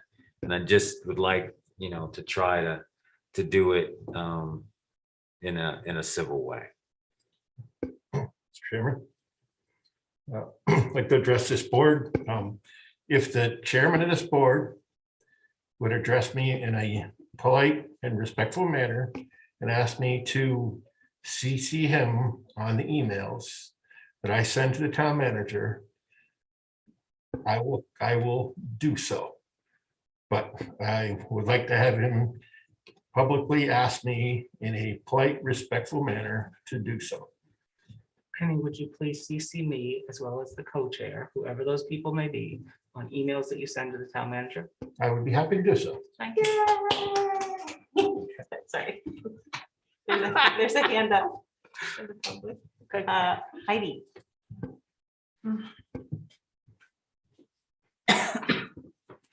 Heidi Due to White River Junction, Vermont. Can you hear me? Yes, we can. All I'm asking is for people to please show respect. And now that I see that you can do that, I am grateful. Thank you very much, Joe. Thank you for your speech. Thank you for doing what you did. This has to come to an end, guys. You have to come together. This town has to come together. So thank you. Thank you very much. Thanks, Heidi. Anyone else? Can we move past this? I don't think does it really need a motion? I think if you want to do this as a motion, that's fine. Just in my opinion, it has been a practice that we've had. I'm gonna defer to Selectman Brown. Kim had her hand up. No, go ahead. Sorry. Just, I don't think we need a motion, and I'm always uncomfortable about listing something as information and putting it into a motion anyway, so that's where I'm at. I would ask that if this is gonna turn into a motion, I've already stated that I will CC the chairman on my emails, but if this is gonna turn into a motion, and we're making a big deal of this, I'm gonna go back and ask that I'm gonna have to get a report and follow the rules that are in place. If we're gonna make this a rule, we're gonna start following rules, we're gonna follow all the rules. So. Yeah, we can skip that part, but I do hope that when we have right after our organizational meeting, that whoever is chair or vice chair at that time might express that as a common practice that would be a courtesy appreciated that the board has discussed. So I'm happy with the informal version. Okay, so that will bring us to commission reports. Dennis, go ahead. Thank you again. Met with the Historic Preservation Committee. They are working on gathering some pictures from a house that was torn down on the VA cutoff road near the carriage shed that they were just trying to get recorded, kind of pre the demolition delay ordinance that they're working on. And along with that, they've also been down to Gate Street, the house that's going to be demolished there. We think they've taken several pictures of that to record it. They are concerned about the the possibility of the St. Paul's Church Rectory being demolished, along with the new plans for up there by the Haven and St. Paul's Church. At the very least, I'm sure they'd like to have that recorded before that gets removed, if that plan goes through. They're continuing to work with the Planning Commission on communicating with them. That's their purview, their advisory to the Planning Commission. And just one last thing, they have an opening. So anybody that's interested in historic preservation should get a hold of them and apply. Thank you. Yes, Larry? Met with, I think it was, last I reported was at Hartford Community Coalition. My first meeting with them was pretty interesting. They have a lot of very positive people on that board. Small discussion took place about the fact that this board voted to put it on the ballot for cannabis when the whole objective of the Hartford Community Coalition was started for safety of our school children, and started as a result of suicides and the impact of influences upon young children and young adults. And there were some members that went off of that board and on that committee, and there's new members coming on. I did not get a copy of the minutes from that. I did not write those names down. Well, I did, but I didn't remember the paper for that. So good to see some new faces on there. They've got some longstanding members that have gone off, but they've got some new blood coming on, so it should be good. Very positive things that are going to happen. COVID providing some relief. They're going to happen for the future. So it was good. And then I'm not sure if I reported on Sister City Committee or not, but Sister City Committee. Oh man, see that becomes fast. Matt, good discussion on them doing a better job of presenting how they're going to use their funds that they're asking the board for as a public. There was a couple of comments on Facebook about the funds that are being used. I suggested that they might want to get the word out there better of how their funds are used and what the Sister Cities Committee does for the town and for the residents. And as I said, how they're planning on using their money, and some communications from Salem as well. So it was very good. We heard from HCOREI tonight, Resilient Hartford is tomorrow, and then just an update for emergency shelter.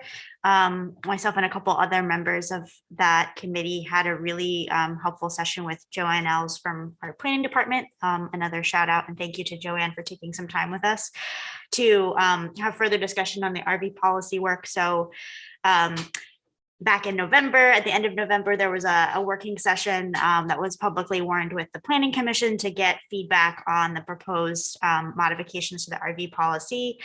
And so took that feedback from the Planning Commission meeting and then kind of worked through a list to kind of address some of those questions with the help of Joanne. In terms of, is there a time limit to the amount of time that RVs are able to be somewhere? What does sanitation look like? If there's a generator that's attached to an RV, what noise ordinances do we need to take into account? So just as a few examples of kind of the fine details that we were getting into. And so the next steps for that is to synthesize that information.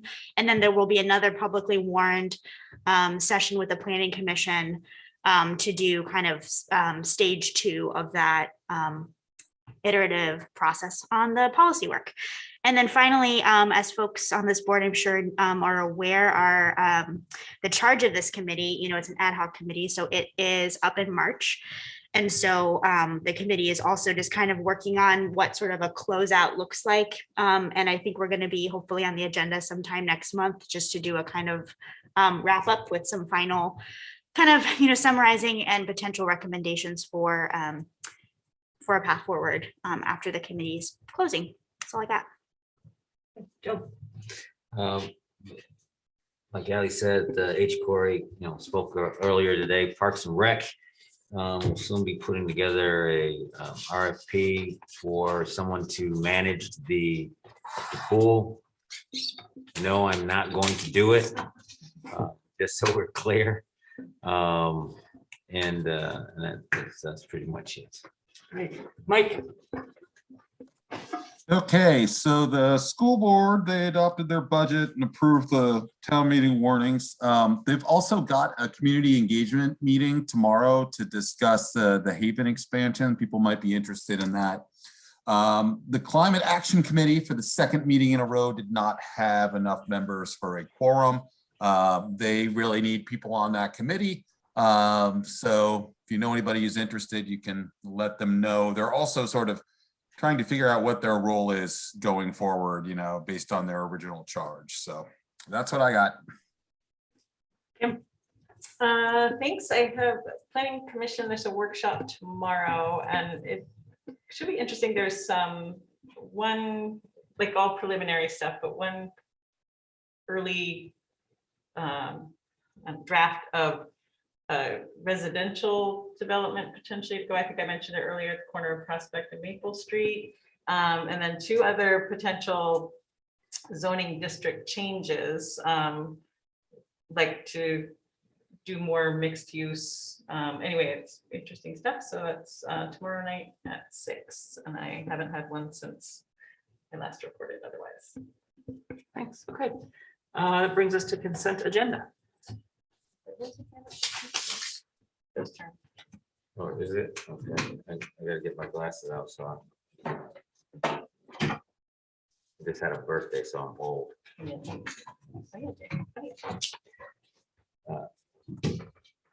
Mr. Chair. I move that we approve the payroll ending January 22nd, 2022.